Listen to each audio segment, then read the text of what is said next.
আসসালামু আলাইকুম। কেমন আছি আমরা সবাই? সবাইকে স্বাগতম জানাচ্ছি 10 মিনিট স্কুলের বায়োলজি অ্যাডমিশন প্রোগ্রামে। আমরা আজকে যে বিষয়টি পড়ব সেই বিষয়টি হচ্ছে উদ্ভিদ বিজ্ঞান এবং উদ্ভিদ বিজ্ঞানের একটি অন্যতম গুরুত্বপূর্ণ চ্যাপ্টার কোষ রসায়নের দ্বিতীয় অংশটি পড়ব আজকে। অলরেডি তোমরা হচ্ছে এই অংশের প্রথম ক্লাসটি অলরেডি তোমরা হচ্ছে করে ফেলেছো। সেখানে আমরা কার্বোহাইড্রেট এবং লিপিড অর্থাৎ এই চ্যাপ্টারের অনেক একটি বড় অংশ নিয়ে কিন্তু হচ্ছে কথা বলে ফেলেছি। তো আমাদের কাজ আজকে যেটা হবে, আমরা একই ঘরানার যে বস্তুগুলো রয়েছে, যেমন হচ্ছে অ্যামিনো অ্যাসিড, এরপর হচ্ছে প্রোটিন এবং এনজাইম। আমরা জানি অ্যামিনো অ্যাসিড দিয়েই হচ্ছে আসলে প্রোটিন তৈরি হয় এবং ইভেনচুয়ালি এনজাইমও হচ্ছে এক ধরনের হচ্ছে প্রোটিন, যেটাকে আমরা ভাঙলে হচ্ছে অ্যামিনো অ্যাসিড পাই। তো যাই হোক, এই সংক্রান্ত আরও গঠন সংক্রান্ত কথাবার্তা আরও অনেক হবে এই চ্যাপ্টারের শেষের দিকে। তো তার আগে একটু বলে নেই, তোমাদের সুবিধার জন্য এই চ্যাপ্টারটিকে আসলে হচ্ছে দুভাগে ভাগ করা হয়েছিল। তো কার্বোহাইড্রেট এবং লিপিড অলরেডি আমরা হচ্ছে ফার্স্ট যে ক্লাস হচ্ছে যেমনটি বললাম যে পড়ে ফেলেছি। অ্যামিনো অ্যাসিড, প্রোটিন এবং এনজাইম নিয়ে আমরা হচ্ছে আজকে আরও অনেক বিস্তারিত আলোচনা করব। আমরা প্রথমে আসি, অ্যামিনো অ্যাসিড কি? তোমাকে যদি জিজ্ঞাসা করা হয় অ্যামিনো অ্যাসিড কি, অ্যামিনো অ্যাসিড হলো একটি অর্গানিক মলিকিউল বা জৈব অণু যা প্রোটিনের গাঠনিক উপাদান হিসেবে কাজ করে থাকে। এরপর যদি আমরা খেয়াল করি, সাধারণত হচ্ছে অ্যামিনো অ্যাসিডটা তৈরি হয় কিভাবে? যদি কোনো জৈব অ্যাসিডের এক বা একাধিক হাইড্রোজেন পরমাণু যদি হচ্ছে আমরা অ্যামিনো গ্রুপ দিয়ে হচ্ছে প্রতিস্থাপন করতে পারি, আমরা কিছুক্ষণ পরে হচ্ছে গাঠনিক সংকেতটি দেখব, করতে পারি, তাহলে সেক্ষেত্রে হচ্ছে জৈব অ্যাসিডটা উৎপন্ন হয় তাকে আমরা অ্যামিনো অ্যাসিড বলছি। আচ্ছা, অ্যামিনো অ্যাসিডের একটি রাসায়নিক সংকেত এখানে আমরা দেখতে পারি, যদিও রাসায়নিক সংকেত থেকে আসলে সরাসরি হচ্ছে কোনো ধারণা পাওয়া যায় না অ্যামিনো অ্যাসিডের গাঠনিক সংকেত সম্পর্কে। আমরা তাও একটু খেয়াল করব যে অ্যামিনো অ্যাসিডের রাসায়নিক সংকেতে একটি হচ্ছে কার্বক্সিলিক গ্রুপ থাকবে, অর্থাৎ হচ্ছে জৈব অ্যাসিড যেটা আমরা হচ্ছে নির্দেশ করি ওই জৈব অ্যাসিডের হচ্ছে একটি গ্রুপ থাকবে এবং সাথে থাকবে একটি NH2 বা যাকে আমরা বলি হচ্ছে অ্যামিন গ্রুপ। অ্যামিন হচ্ছে অ্যামোনিয়ার জৈব জাতক। আচ্ছা, যেমনটি বলছিলাম যে হচ্ছে অ্যামিনো অ্যাসিডে অন্তত একটি হচ্ছে অ্যামিনো গ্রুপ থাকে যেটা হচ্ছে বন্ড NH2 এবং একটি হচ্ছে কার্বক্সিলিক গ্রুপ থাকে যেটাকে আমরা সাধারণত বলছি হচ্ছে COOH, আর হচ্ছে একটি পার্শ্ব শিকল অর্থাৎ হচ্ছে R গ্রুপ থাকে। এবং এই যে R গ্রুপটি বা এখানে আমরা দেখতে পাচ্ছি এই R গ্রুপটি হলো একটি হাইড্রোজেন বা কার্বন যুক্ত হচ্ছে যে কোনো যৌগ। আমরা যদি এটা একটা খেয়াল করি, এটা হচ্ছে সবচেয়ে সরলতম যদি আমরা বলি একটা অ্যামিনো অ্যাসিডের গঠন। আমরা এই গাঠনিক সংকেত থেকে দেখতে পারি যে এখানে রয়েছে একটি হচ্ছে অ্যামিনো গ্রুপ। প্রথম যে দুটি শর্ত রয়েছে, একটি অ্যামিনো গ্রুপ এবং রয়েছে একটি কার্বক্সিলিক গ্রুপ, এবং তারপরে যেটি থাকে একটি পার্শ্ব শিকল আর হচ্ছে প্রেজেন্ট থাকে, এবং সাথে হচ্ছে এই আরটি যে কোনো হচ্ছে একটি হাইড্রোজেন বা কার্বন যুক্ত যে কোনো যৌগ হতে পারে, আর সাথে এখানে কার্বনের যে আরেকটি হাত রয়েছে সেই হাতটিকে ফিল আপ করার জন্য একটি হাইড্রোজেন পরমাণু।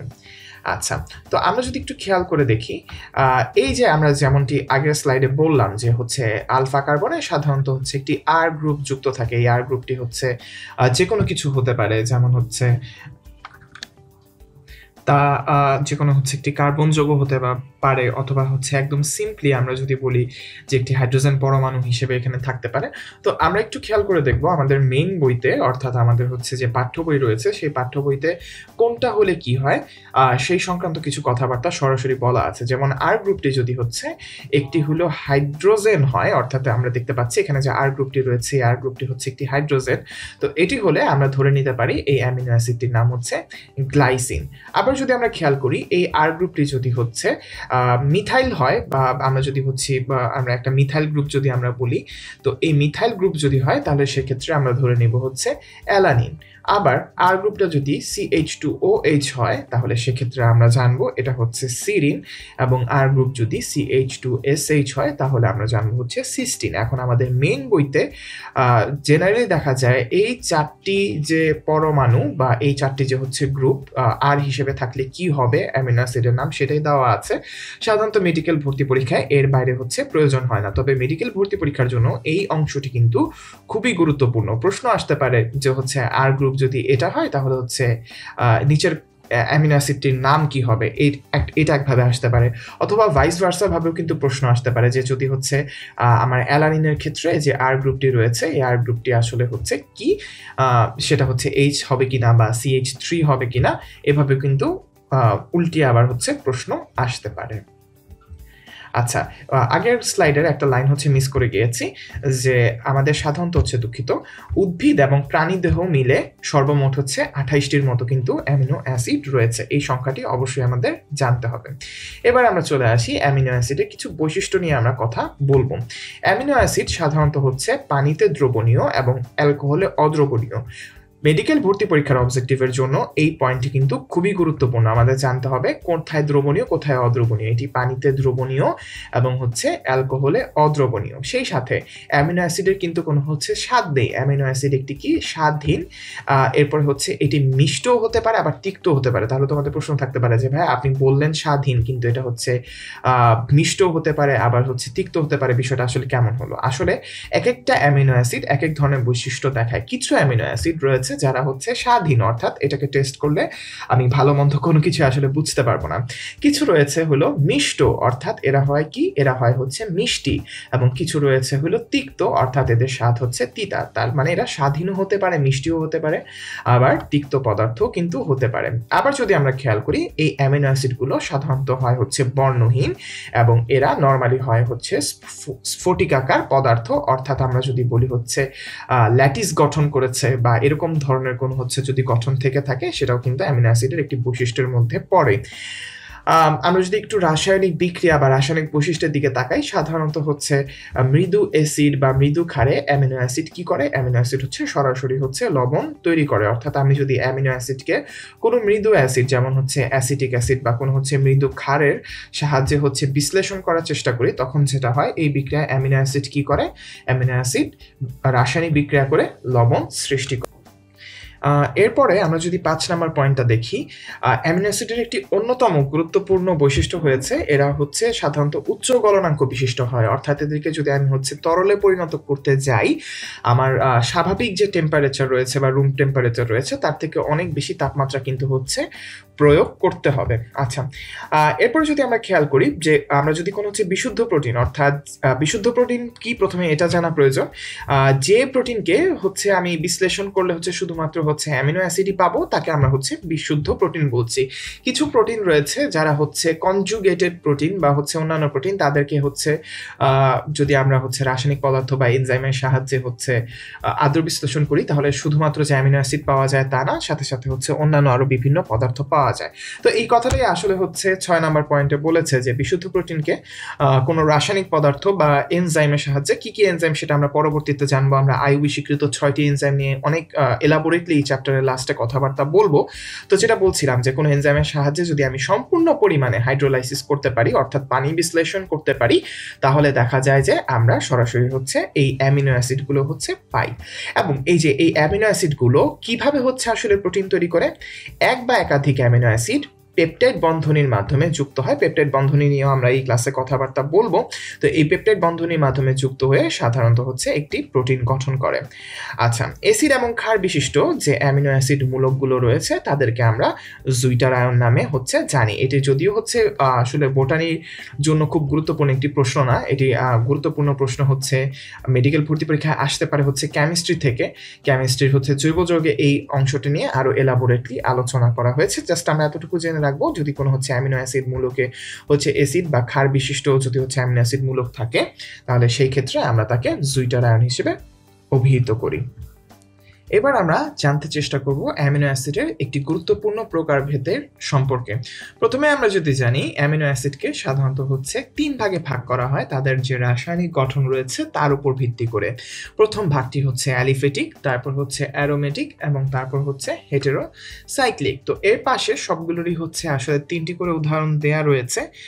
মেডিকেল ভর্তি পরীক্ষায় পাঠ্য বইয়ের যে অংশে 3টি উদাহরণ বা 3টি লাইন বা 3টি পয়েন্ট এরকম জায়গা রয়েছে, সেই জায়গা থেকে কিন্তু প্রশ্ন আসার সম্ভাবনা ওই চ্যাপ্টারের বাকি যে অংশগুলো রয়েছে তার তুলনায় কিন্তু অনেক বেশি থাকে। অর্থাৎ ওখানে যদি আমি একটু কষ্ট করে যদি হচ্ছে 4 নাম্বার কোনো পয়েন্ট অ্যাড করে দেই বা অপশন হিসেবে অ্যাড করে দেই যে উপরের সবগুলোই, তখন সেই ক্ষেত্রে কিন্তু ওই জায়গাটা থেকে প্রশ্ন করা অনেক বেশি ইজি হয়ে যায়। তাই আমরা কি করব, আমরা এখানে তুলে দিয়েছি, আমরা সরাসরি এখান থেকে হচ্ছে নামগুলো একটু চেষ্টা করব শিখে ফেলার। অ্যালিফ্যাটিক অ্যামিনো অ্যাসিডের উদাহরণ হচ্ছে গ্লাইসিন, অ্যালানিন এবং হচ্ছে ভ্যালিন। অ্যারোমেটিক অ্যামিনো অ্যাসিডের উদাহরণ হচ্ছে ফিনাইল অ্যালানিন এবং হচ্ছে টাইরোসিন, এবং হেটেরোসাইক্লিক অ্যামিনো অ্যাসিডের উদাহরণ হচ্ছে ট্রিপ্টোফ্যান, প্রোলিন এবং হচ্ছে হিস্টিডিন। আচ্ছা, এবার আমরা আসি কিছু রয়েছে পোলার এবং নন পোলার অ্যামিনো অ্যাসিড, এরপর হচ্ছে এদের সংখ্যা এবং এদের কিছু উদাহরণ সরাসরি আমাদের যে পাঠ্য বই বা মেইন বই কারিকুলামে রয়েছে সেটাতে হচ্ছে দেওয়া আছে। এই অংশটি মেডিকেল ভর্তি পরীক্ষার জন্য কিন্তু খুবই গুরুত্বপূর্ণ। আমাদের যদি প্রশ্ন করা হয় যে নন পোলার অ্যামিনো অ্যাসিড সাধারণত কতটি হয়, নন পোলার অ্যামিনো অ্যাসিড হয় হচ্ছে 10টি। এখানে বইতে দুটি উদাহরণ দেওয়া আছে, অ্যানালিন এবং হচ্ছে ভ্যালিন। এরপরে যদি আমরা খেয়াল করি, এটা তো হচ্ছে নন পোলার অ্যামিনো অ্যাসিড গেল। এবার রয়েছে হলো পোলার অ্যামিনো অ্যাসিড। তো পোলার অ্যামিনো অ্যাসিড সাধারণত হচ্ছে 3 প্রকার হতে পারে: পোলার আনচার্জড, পোলার নেগেটিভ চার্জড এবং পোলার পজিটিভ চার্জ। অর্থাৎ এটার মানে হচ্ছে যেটি হচ্ছে পোলার অ্যামিনো অ্যাসিড কিন্তু এর সামগ্রিকভাবে হচ্ছে কোনো চার্জ নেই। এমন পোলার আনচার্জড অ্যামিনো অ্যাসিডের সংখ্যা হচ্ছে 5টি। আমরা যদি একটু উদাহরণের দিকে খেয়াল করি, সেরিন এবং থ্রিওনিন, সেরিন এবং থ্রিওনিন আমরা ছোট্ট করে মনে রাখতে পারি হচ্ছে এসটি দিয়ে। আমরা যদি এসটি লিখে রাখি তাহলে এসটির দিয়ে আমরা হচ্ছে মাথায় রাখতে পারি সেরিন এবং থ্রিওনিন পোলার আনচার্জড অ্যামিনো অ্যাসিড হিসেবে কিন্তু কাজ করে। এরপরে আমরা যদি খেয়াল করি, রয়েছে হচ্ছে পোলার নেগেটিভ চার্জড অ্যামিনো অ্যাসিড। অর্থাৎ এই যে অ্যামিনো অ্যাসিডগুলো রয়েছে এরা হচ্ছে পোলার এবং এদের সামগ্রিক যে চার্জ রয়েছে, পুরা যে পোলার অণু সামগ্রিক যে চার্জটা রয়েছে সেটি হচ্ছে নেগেটিভ। এবং হচ্ছে এই পোলার পোলার নেগেটিভ চার্জড অ্যামিনো অ্যাসিড হচ্ছে 2টি। আমরা শুধুমাত্র হচ্ছে গ্লুটামিক অ্যাসিড, সরাসরি আমাদের বইতে উদাহরণে লেখা রয়েছে, তাই আমরা গ্লুটামিক অ্যাসিডের উদাহরণটি পড়ব।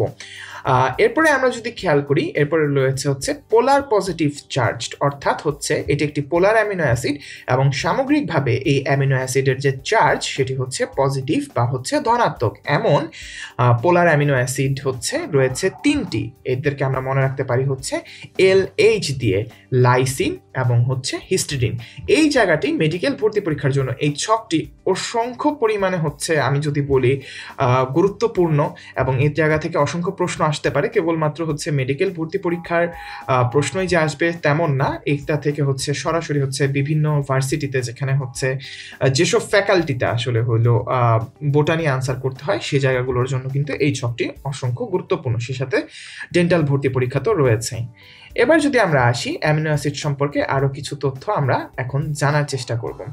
প্রথম কথা হচ্ছে সাধারণত এই যে 20 ধরনের, আমরা যে আগের ছকে যে কথা বললাম যে হচ্ছে নন পোলার 5টি, এরপরে হচ্ছে আনচার্জ 3টি, এরপরে হচ্ছে নেগেটিভ চার্জ 2টি এবং পজিটিভ চার্জ 3টি। এই যে সাধারণত এই 20 ধরনের অ্যামিনো অ্যাসিড হচ্ছে বিভিন্ন প্রোটিন গঠনে কিন্তু হচ্ছে অংশগ্রহণ করে। সব অ্যামিনো অ্যাসিডই কিন্তু প্রোটিন গ্রহণে অংশগ্রহণ করে না। যে 20 ধরনের অ্যামিনো অ্যাসিড প্রোটিন গ্রহণে স্পেসিফিকভাবে অংশগ্রহণ করে তাদেরকে আমরা প্রোটিন অ্যামিনো অ্যাসিড বলি।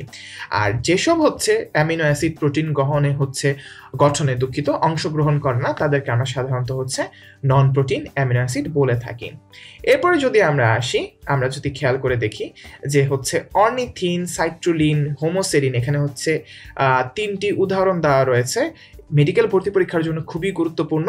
এরা কার উদাহরণ? এরা হচ্ছে নন প্রোটিন অর্থাৎ প্রোটিন তৈরি করে না এমন অ্যামিনো অ্যাসিডের উদাহরণ। তার ফলে আমরা এটা মনে রাখতে পারি হচ্ছে SOH দিয়ে। একটু যদি কষ্ট করে আমরা হচ্ছে SOH দিয়ে মনে রাখি। S দিয়ে হচ্ছে সাইট্রুলিন, এরপর হচ্ছে O দিয়ে হচ্ছে অর্নিথিন এবং H দিয়ে হচ্ছে হোমোসেরিন। এই 3টি নন প্রোটিন অ্যামিনো অ্যাসিডের কথাই কিন্তু আমাদের বইতে সরাসরি বলা আছে। মেডিকেল ভর্তি পরীক্ষায় আসার জন্য খুব গুরুত্বপূর্ণ একটি লাইন। এর মধ্যে যে অর্নিথিন রয়েছে, এই অর্নিথিন যে রয়েছে সেটি হচ্ছে সরাসরি আমাদের দেহে যে ইউরিয়া রয়েছে সেই ইউরিয়া সংশ্লেষে হচ্ছে ভূমিকা পালন করে। আর যে নন প্রোটিন অ্যামিনো অ্যাসিড হোমোসেরিন রয়েছে, এই হোমোসেরিন হচ্ছে সাধারণত হচ্ছে যে প্রোটিন অ্যামিনো অ্যাসিডগুলো রয়েছে সেগুলো সংশ্লেষে ব্যবহৃত হয়। আমি লাইনটি আবারও রিপিট করছি, হোমোসেরিন নিজে যদিও একটি নন প্রোটিন অ্যামিনো অ্যাসিড, তবু সে কি করে, সে হচ্ছে অন্যান্য যে প্রোটিন অ্যামিনো অ্যাসিড অর্থাৎ এই যে 20 ধরনের যে প্রোটিন অ্যামিনো অ্যাসিড, অর্থাৎ যারা হচ্ছে প্রোটিন তৈরি করবে সেই প্রোটিন অ্যামিনো অ্যাসিড তৈরিতে হচ্ছে ব্যবহৃত হয়। আচ্ছা, খাদ্য উপস্থিতি প্রয়োজনীয়তার ভিত্তিতে হচ্ছে অ্যামিনো অ্যাসিড সাধারণত হচ্ছে 2 ধরনের হয়, সেটা নিয়ে আমরা কিছুক্ষণ পরে কথাবার্তা বলবো।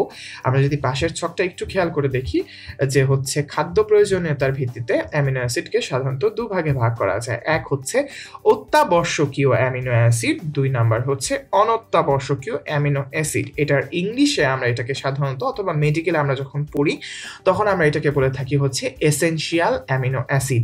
এই যে এসেনশিয়াল বা অত্যাবশ্যকীয় অ্যামিনো অ্যাসিডগুলো রয়েছে এগুলো হচ্ছে আমাদের দেহে তৈরি হয় না, এগুলো অবশ্যই সরাসরি বাইরে যখন আমরা হচ্ছে খাদ্য খাচ্ছি সেই খাদ্য থেকে হচ্ছে কিন্তু আমাদের এগুলো বডিতে ঢুকতে হবে, অর্থাৎ আমাদের এই অত্যাবশ্যকীয় বা এসেনশিয়াল অ্যামিনো অ্যাসিডগুলো কিন্তু দেহের ভিতরে সংশ্লেষ করার কোনো উপায় নেই।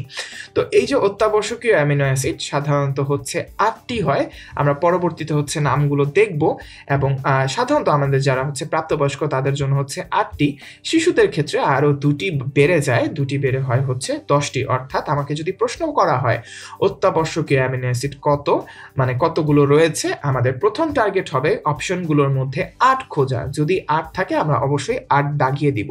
স্পেসিফিক্যালি যদি বলা না হয় যে শিশুদের ক্ষেত্রে কতটি, সেক্ষেত্রে আমরা সবসময় হচ্ছে 8টাই দাগাবো। যদি স্পেসিফিকভাবে উল্লেখ করে বলে দেওয়া হয় যে শিশুদের ক্ষেত্রে কতটি হচ্ছে অ্যামিনো অ্যাসিড রয়েছে, আমরা অবশ্যই কিন্তু যে অপশনে 10 রয়েছে সেই অপশনটি দাগিয়ে আসব।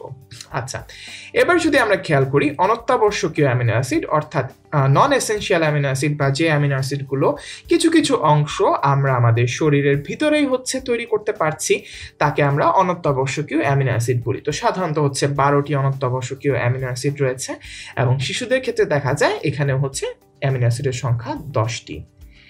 এবার আমরা চলে আসি হচ্ছে অ্যামিনো অ্যাসিডের কাজ নিয়ে। অ্যামিনো অ্যাসিডের কাজ সম্পর্কে আমরা হচ্ছে সরাসরি জানবো।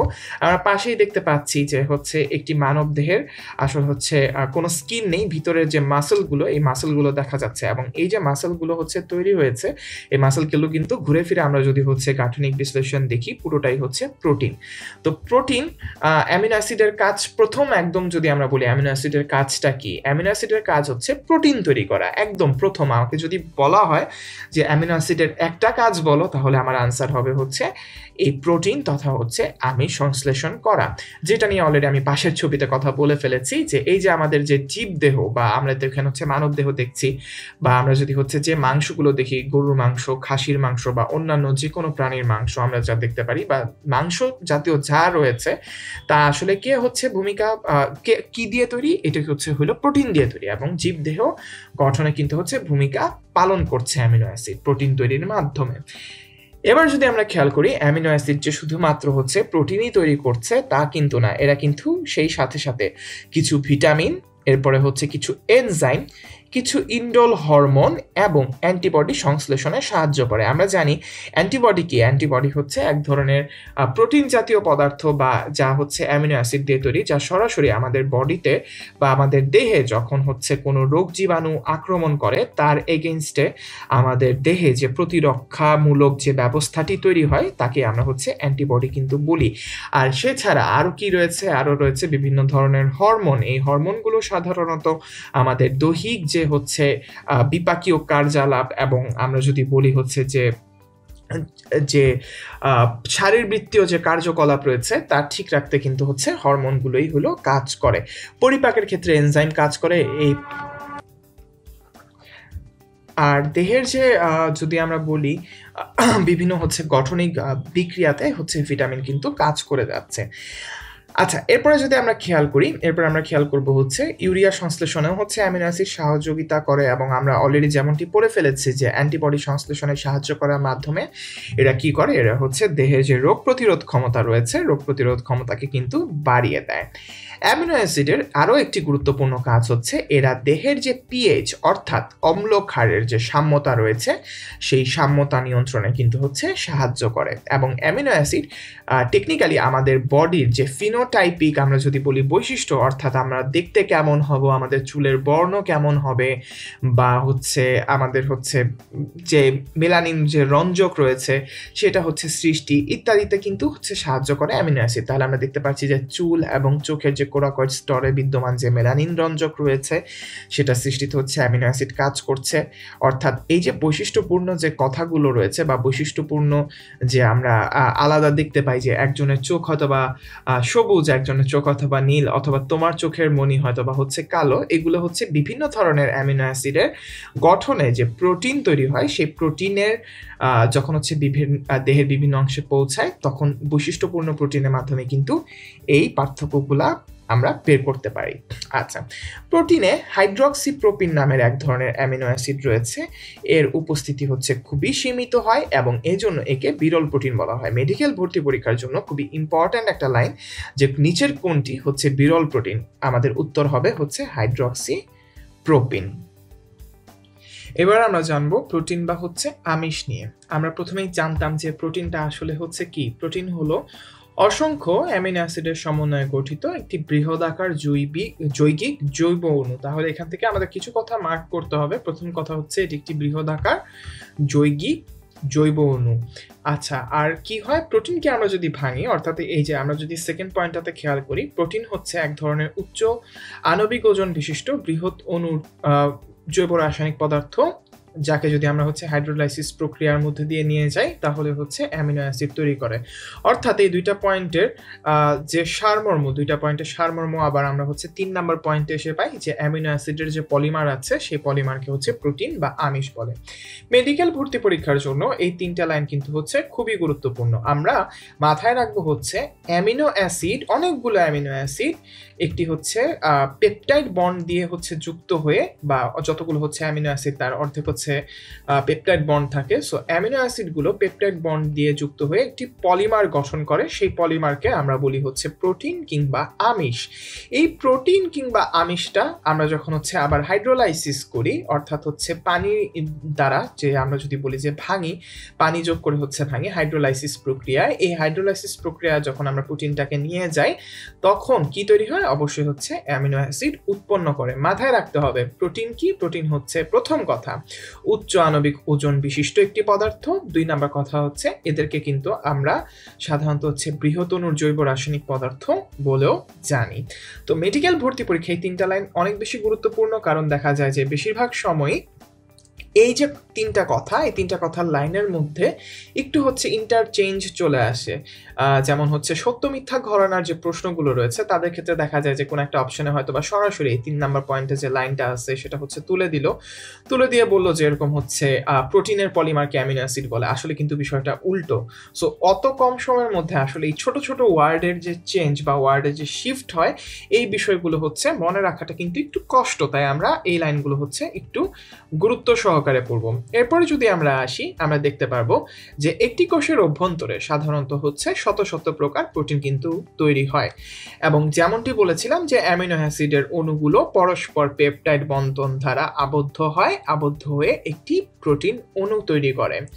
এরপর যদি আমরা খেয়াল করি, এই লাইনটা নিয়ে আমরা হচ্ছে পরবর্তীতে আরো পড়াশোনা করব এই চ্যাপ্টারের শেষের দিকে, যখন হচ্ছে আমরা এনজাইম নিয়ে পড়বো। আমরা এনজাইম নিয়ে খুব এলাবোরেটলি আলোচনা করব। আইইউবি স্বীকৃত প্রথম যে 6 প্রকার এনজাইম রয়েছে তারা কে কোন কাজ করে সেটা সম্পর্কেও জানবো। কিন্তু আপাতত আমরা একটা কথা জেনে নেই যে সব এনজাইমই আসলে প্রোটিন, অর্থাৎ এনজাইমগুলো হচ্ছে প্রোটিন দ্বারা তৈরি, কিন্তু আমরা কখনোই বলতে পারবো না যে সব প্রোটিনগুলোই হচ্ছে এনজাইম।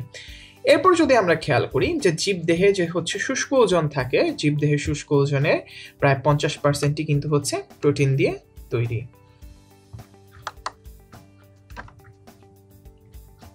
এবার আসি, আমরা কথা বলবো হচ্ছে গঠন নিয়ে।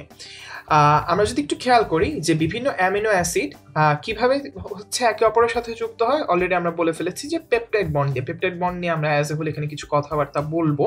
আমরা যদি এই গঠনটার দিকে তাকাই আমরা খেয়াল করতে পারবো এই যে এক প্রকার হচ্ছে অ্যামিনো অ্যাসিড রয়েছে এখানে হচ্ছে আরেকটি অ্যামিনো অ্যাসিড। তো এটাকে যদি আমি বলি অ্যামিনো অ্যাসিড এ, এটাকে যদি আমি বলি হচ্ছে অ্যামিনো অ্যাসিড বি, তাহলে এবার আমরা একটু খেয়াল করি এই যে প্রথম অ্যামিনো অ্যাসিডটি রয়েছে অ্যামিনো অ্যাসিড এর ক্ষেত্রে এর যে কার্বক্সিলিক মূলকটি রয়েছে, একটু খেয়াল করে দেখি COOH, এই যে কার্বক্সিলিক যে মূলকটি রয়েছে তার সাথে অপর একটি অ্যামিনো অ্যাসিডের যে অ্যামিন গ্রুপ রয়েছে NH2 অর্থাৎ অ্যামিন গ্রুপের হচ্ছে যখন কাছাকাছি আসে তখন এই যে জায়গায় হাইড্রক্সিল মূলকটা থাকে সেই হাইড্রক্সিল মূলক আর হচ্ছে অ্যামিনো গ্রুপের যে কোনো একটি H মূলক পাশাপাশি অবস্থান করার কারণে এদের মধ্যে একটি ছোট রাসায়নিক বিক্রিয়া হয় এবং এর মধ্যে থেকে এক অণু পানি বের হয়ে যায়। এক অণু পানি বের হয়ে যাওয়ার পরে সেখানে কি হয়, সেখানে হচ্ছে একটি ফাঁকা জায়গা তৈরি হয়, এখান থেকে H বের হয়ে গেল, এখান থেকে O বের হয়ে গেল, তাহলে বাকি থাকে কি, এখানে একটি কার্বন ছিল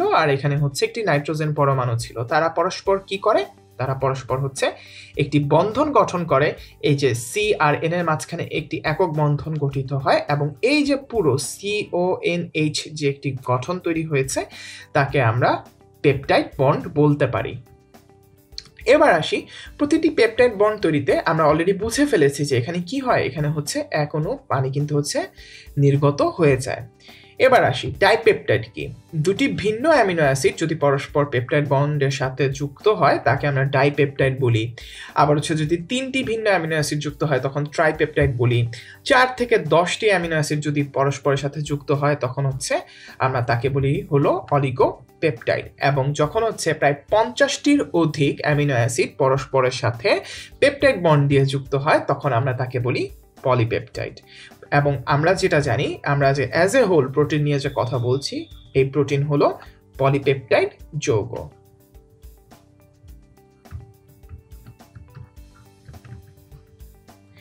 এবার আমরা কথা বলবো হচ্ছে পেপটাইড নিয়ে। পেপটাইড অলরেডি আমরা বলে ফেলেছি যে পেপটাইড বন্ড দ্বারা যুক্ত অ্যামিনো অ্যাসিডের একটি শিকলকে হচ্ছে আসলে পেপটাইড বলা হয়। পলিপেপটাইড সম্পর্কেও আমরা জানি যে প্রায় 50টির অধিক অ্যামিনো অ্যাসিড এখানে হচ্ছে থাকে। এবং প্রোটিন কি, প্রোটিন হচ্ছে এক বা একাধিক পলিপেপটাইড যা ফোল্ডেড হয়ে একটি নির্দিষ্ট 3 ডাইমেনশনাল আকৃতি প্রাপ্ত হয়েছে। অর্থাৎ প্রোটিনের ক্ষেত্রে কি, প্রোটিনের ক্ষেত্রে যে আমরা যদি বলি শর্তগুলো হচ্ছে এরা এক বা একাধিক পলিপেপটাইড হতে পারে যা নিজেদের মধ্যে ফোল্ডেড হয় এবং ফোল্ডেড হয়ে একটি নির্দিষ্ট 3D বা 3 ডাইমেনশনাল বা ত্রিমাত্রিক আকৃতি প্রাপ্ত হয়েছে। এবং যদি এই ফোল্ডেড অবস্থা প্রাপ্ত না হয় তাহলে সেই পলিপেপটাইডকে কিন্তু আমরা প্রোটিন বলতে পারবো না। এটি একটি অন্যতম রিকোয়ারমেন্ট কোনো একটা পলিপেপটাইডকে প্রোটিন বলার ক্ষেত্রে, কেবলমাত্র ফোল্ডেড অবস্থা প্রাপ্ত হলেই কিন্তু হচ্ছে প্রোটিন কার্যকরী হয়। এবার আসি, একটি পলিপেপটাইড দ্বারা গঠিত প্রোটিনের উদাহরণ হচ্ছে লাইসোজাইম, 2 পলিপেপটাইড দ্বারা গঠিত প্রোটিন হচ্ছে ইন্টোগ্রিন। এরপর যদি আমরা বলি 3টি পলিপেপটাইড দ্বারা গঠিত প্রোটিন হচ্ছে কোলাজেন। কোলাজেন কোথায় থাকে, কোলাজেন হচ্ছে আমাদের শরীরে যে মাংস রয়েছে, তারপরে টেন্ডন রয়েছে মাংসপেশির, তো এগুলো তো হচ্ছে কোলাজেন প্রচুর পরিমাণে থাকে। তারপর হচ্ছে কিছু আমরা যদি বলি তরুণাস্থিতে হচ্ছে প্রচুর পরিমাণে মাতৃকাতে হচ্ছে কোলাজেন পাওয়া যায়। তো কোলাজেন বেশ গুরুত্বপূর্ণ।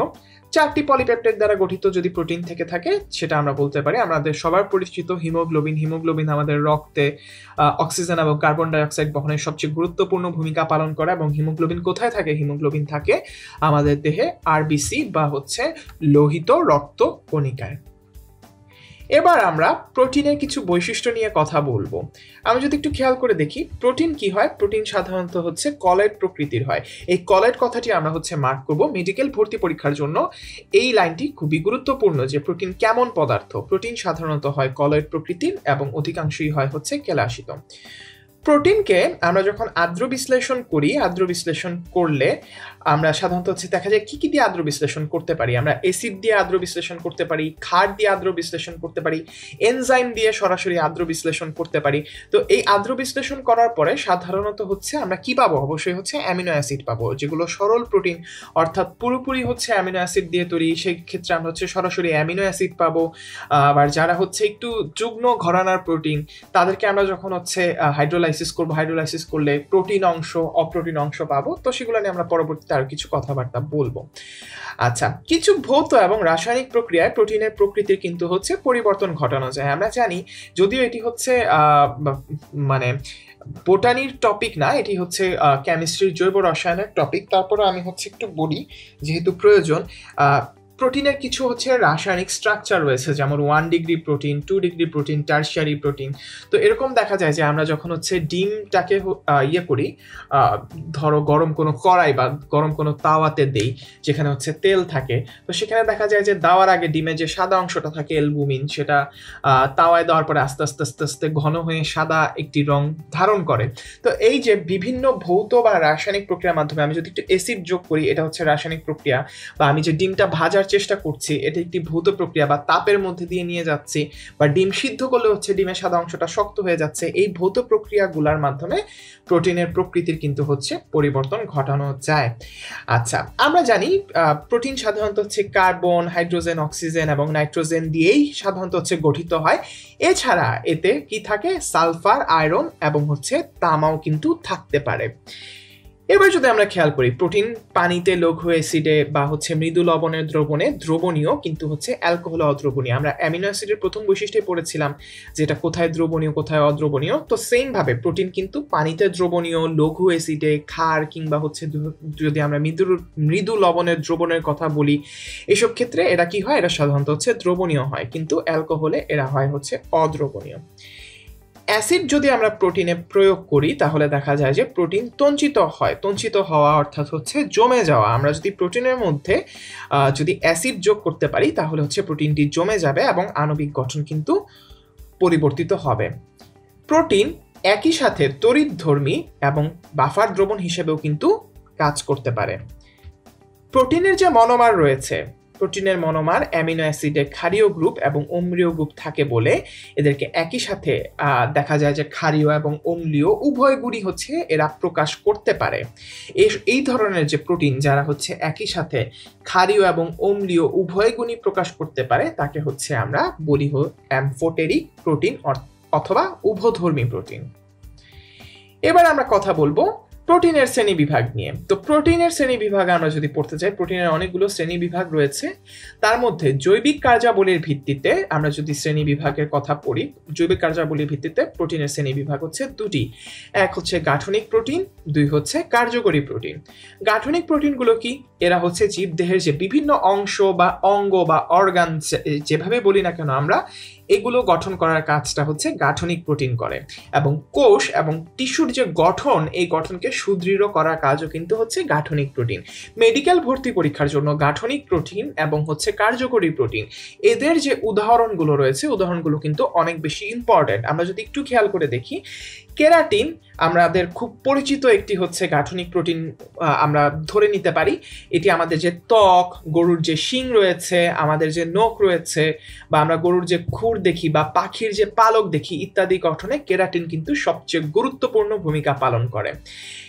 এরপরে যদি আমরা খেয়াল করি কোলাজেন মেডিকেল ভর্তি পরীক্ষার জন্য খুবই ইম্পর্টেন্ট, কারণ এখানে সরাসরি মেডিকেল সায়েন্সের সাথে গুরুত্বপূর্ণ যে কথাগুলো রয়েছে, অস্থি বা হাড্ডি, এরপর হচ্ছে টেন্ডন সম্পর্কে আমরা চলন ও অঙ্গ চালনা চ্যাপ্টারে আরো বেটার ভাবে জানতে পারবো। এরপরে যে যোজক টিস্যু রয়েছে, যেমন হচ্ছে রক্ত এক ধরনের তরল যোজক টিস্যু, আমাদের যে অস্থি হচ্ছে শক্ত যোজক টিস্যু ইত্যাদি গঠনে হচ্ছে অংশগ্রহণ করে। সিল্ক এবং মাকড়সার জালে যে হচ্ছে আমরা যে বলি যে মাকড়সার জাল থেকে যে পদার্থ বের হয় সেটি আসলে ফাইব্রাইন বা হচ্ছে তুমি মনে করো ফাইব্রিন, এরা এক ধরনের কিন্তু গাঠনিক প্রোটিন হিসেবেই থাকে। পতঙ্গের যে বহিকঙ্কাল রয়েছে, যেমন হচ্ছে ঘাস ফড়িং এর জন্য বা আমরা যেটাকে বলি হচ্ছে তেলাপোকা, এদের যে বাইরের যে বহিকঙ্কালের যে আবরণটি, এটি তৈরি হয় হচ্ছে স্ক্লেরোপ্রোটিন দিয়ে। এরপরে আমাদের যে বডিতে তরুণাস্থি রয়েছে, এই তরুণাস্থিতে থাকে হচ্ছে কন্ড্রিন। এবার আমরা যদি চলে আসি কার্যকরী প্রোটিনগুলো কি কি, এরা জীবদেহে বিভিন্ন বিপাকীয় কাজে অংশগ্রহণ করে এবং এদেরকে নিয়ন্ত্রক বা রেগুলেটরি প্রোটিন বলা হয়। কেন বলা হয় আমরা উদাহরণগুলো দেখলে কিন্তু খুব ইজিলি বুঝতে পারবো। উদাহরণ যদি আমরা খেয়াল করি, উদাহরণ হচ্ছে এনজাইম, হরমোন, ভিটামিন, বিভিন্ন শ্বাসসংযোগের মধ্যে হিমোসায়ানিন, হিমোইরেথ্রিন, হিমোগ্লোবিন, মায়োগ্লোবিন, এগুলো হচ্ছে শ্বাসসংযোগের কিন্তু অন্তর্গত। তো আমরা যদি একটু খেয়াল করি এদেরকে নিয়ন্ত্রক বা রেগুলেটরি প্রোটিন কেন বলা হয় কারণ এনজাইম সরাসরি আমাদের দেহে দেহের কিছু বিপাকীয় কার্যকলাপ, যেমন হচ্ছে প্রোটিন, এরপরে হচ্ছে আমরা যদি বলি কার্বোহাইড্রেট, লিপিড, আমাদের পরিপাকের যে পুরো বিষয়টাই আসলে হচ্ছে নিয়ন্ত্রণ করে হচ্ছে এনজাইম। এরপরে যদি আমরা হরমোনের কথা বলি, হরমোন কিন্তু আমাদের বডির যে সকল শারীরবৃত্তীয় এবং বিপাকীয় কার্যকলাপ আছে সবকিছুই কিন্তু আসলে হরমোন দ্বারা নিয়ন্ত্রিত হয়। আমাদের গ্রোথ হরমোনের উপর ডিপেন্ড করে। বেবি হওয়ার সময় যে হচ্ছে ইউটেরাস বা জরায়ুর হচ্ছে সংকোচন প্রসারণের যে বিষয়টি রয়েছে সেটি সরাসরি কিছু হরমোনের উপরে ডিপেন্ড করে। অর্থাৎ আমরা টোটালি হচ্ছে হরমোনের সাগরে ভেসে আছি, এবং হরমোন ছাড়া আমাদের বডিতে অ্যাজ এ হোল কোনো ধরনের জৈবিক কার্যাবলী কিন্তু করা সম্ভব না। তাহলে এটা হচ্ছে জৈবিক কার্যাবলীর ভিত্তিতে আমরা প্রোটিনকে শ্রেণী বিভাগ করলাম। আচ্ছা, মানুষের দেহে 1 লক্ষ ধরনের প্রোটিন রয়েছে। আমরা যদি একদম লাস্ট লাইনটা খেয়াল করি, মানুষের দেহে 1 লক্ষ ধরনের প্রোটিন আছে যা ইকোলাইয়ের প্রোটিন থেকে আলাদা হয়। এবার আকৃতি অনুযায়ী যদি আমরা শ্রেণী বিভাগ করতে চাই, আকৃতি অনুযায়ী শ্রেণী বিভাগ হচ্ছে 2 প্রকার। প্রথম হচ্ছে তন্তুময় প্রোটিন, 2 নাম্বার হচ্ছে গ্লোবিউলার প্রোটিন। তন্তুময় প্রোটিনটি কি?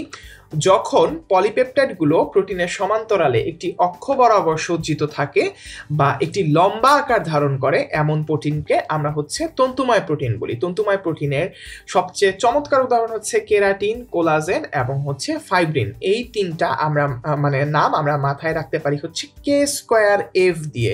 আমরা যদি লিখে ফেলি একটু কষ্ট করে, K²F, এটা দিয়ে আমরা হচ্ছে তন্তুময় প্রোটিনের উদাহরণ কিন্তু মনে রাখতে পারি। K² দিয়ে মানে অর্থাৎ 2টাকে বুঝাচ্ছি, তাহলে হবে হচ্ছে কেরাটিন এবং হচ্ছে কোলাজেন, আর এফ দিয়ে আমি বুঝাচ্ছি হচ্ছে ফাইব্রিন বা ফাইব্রাইন।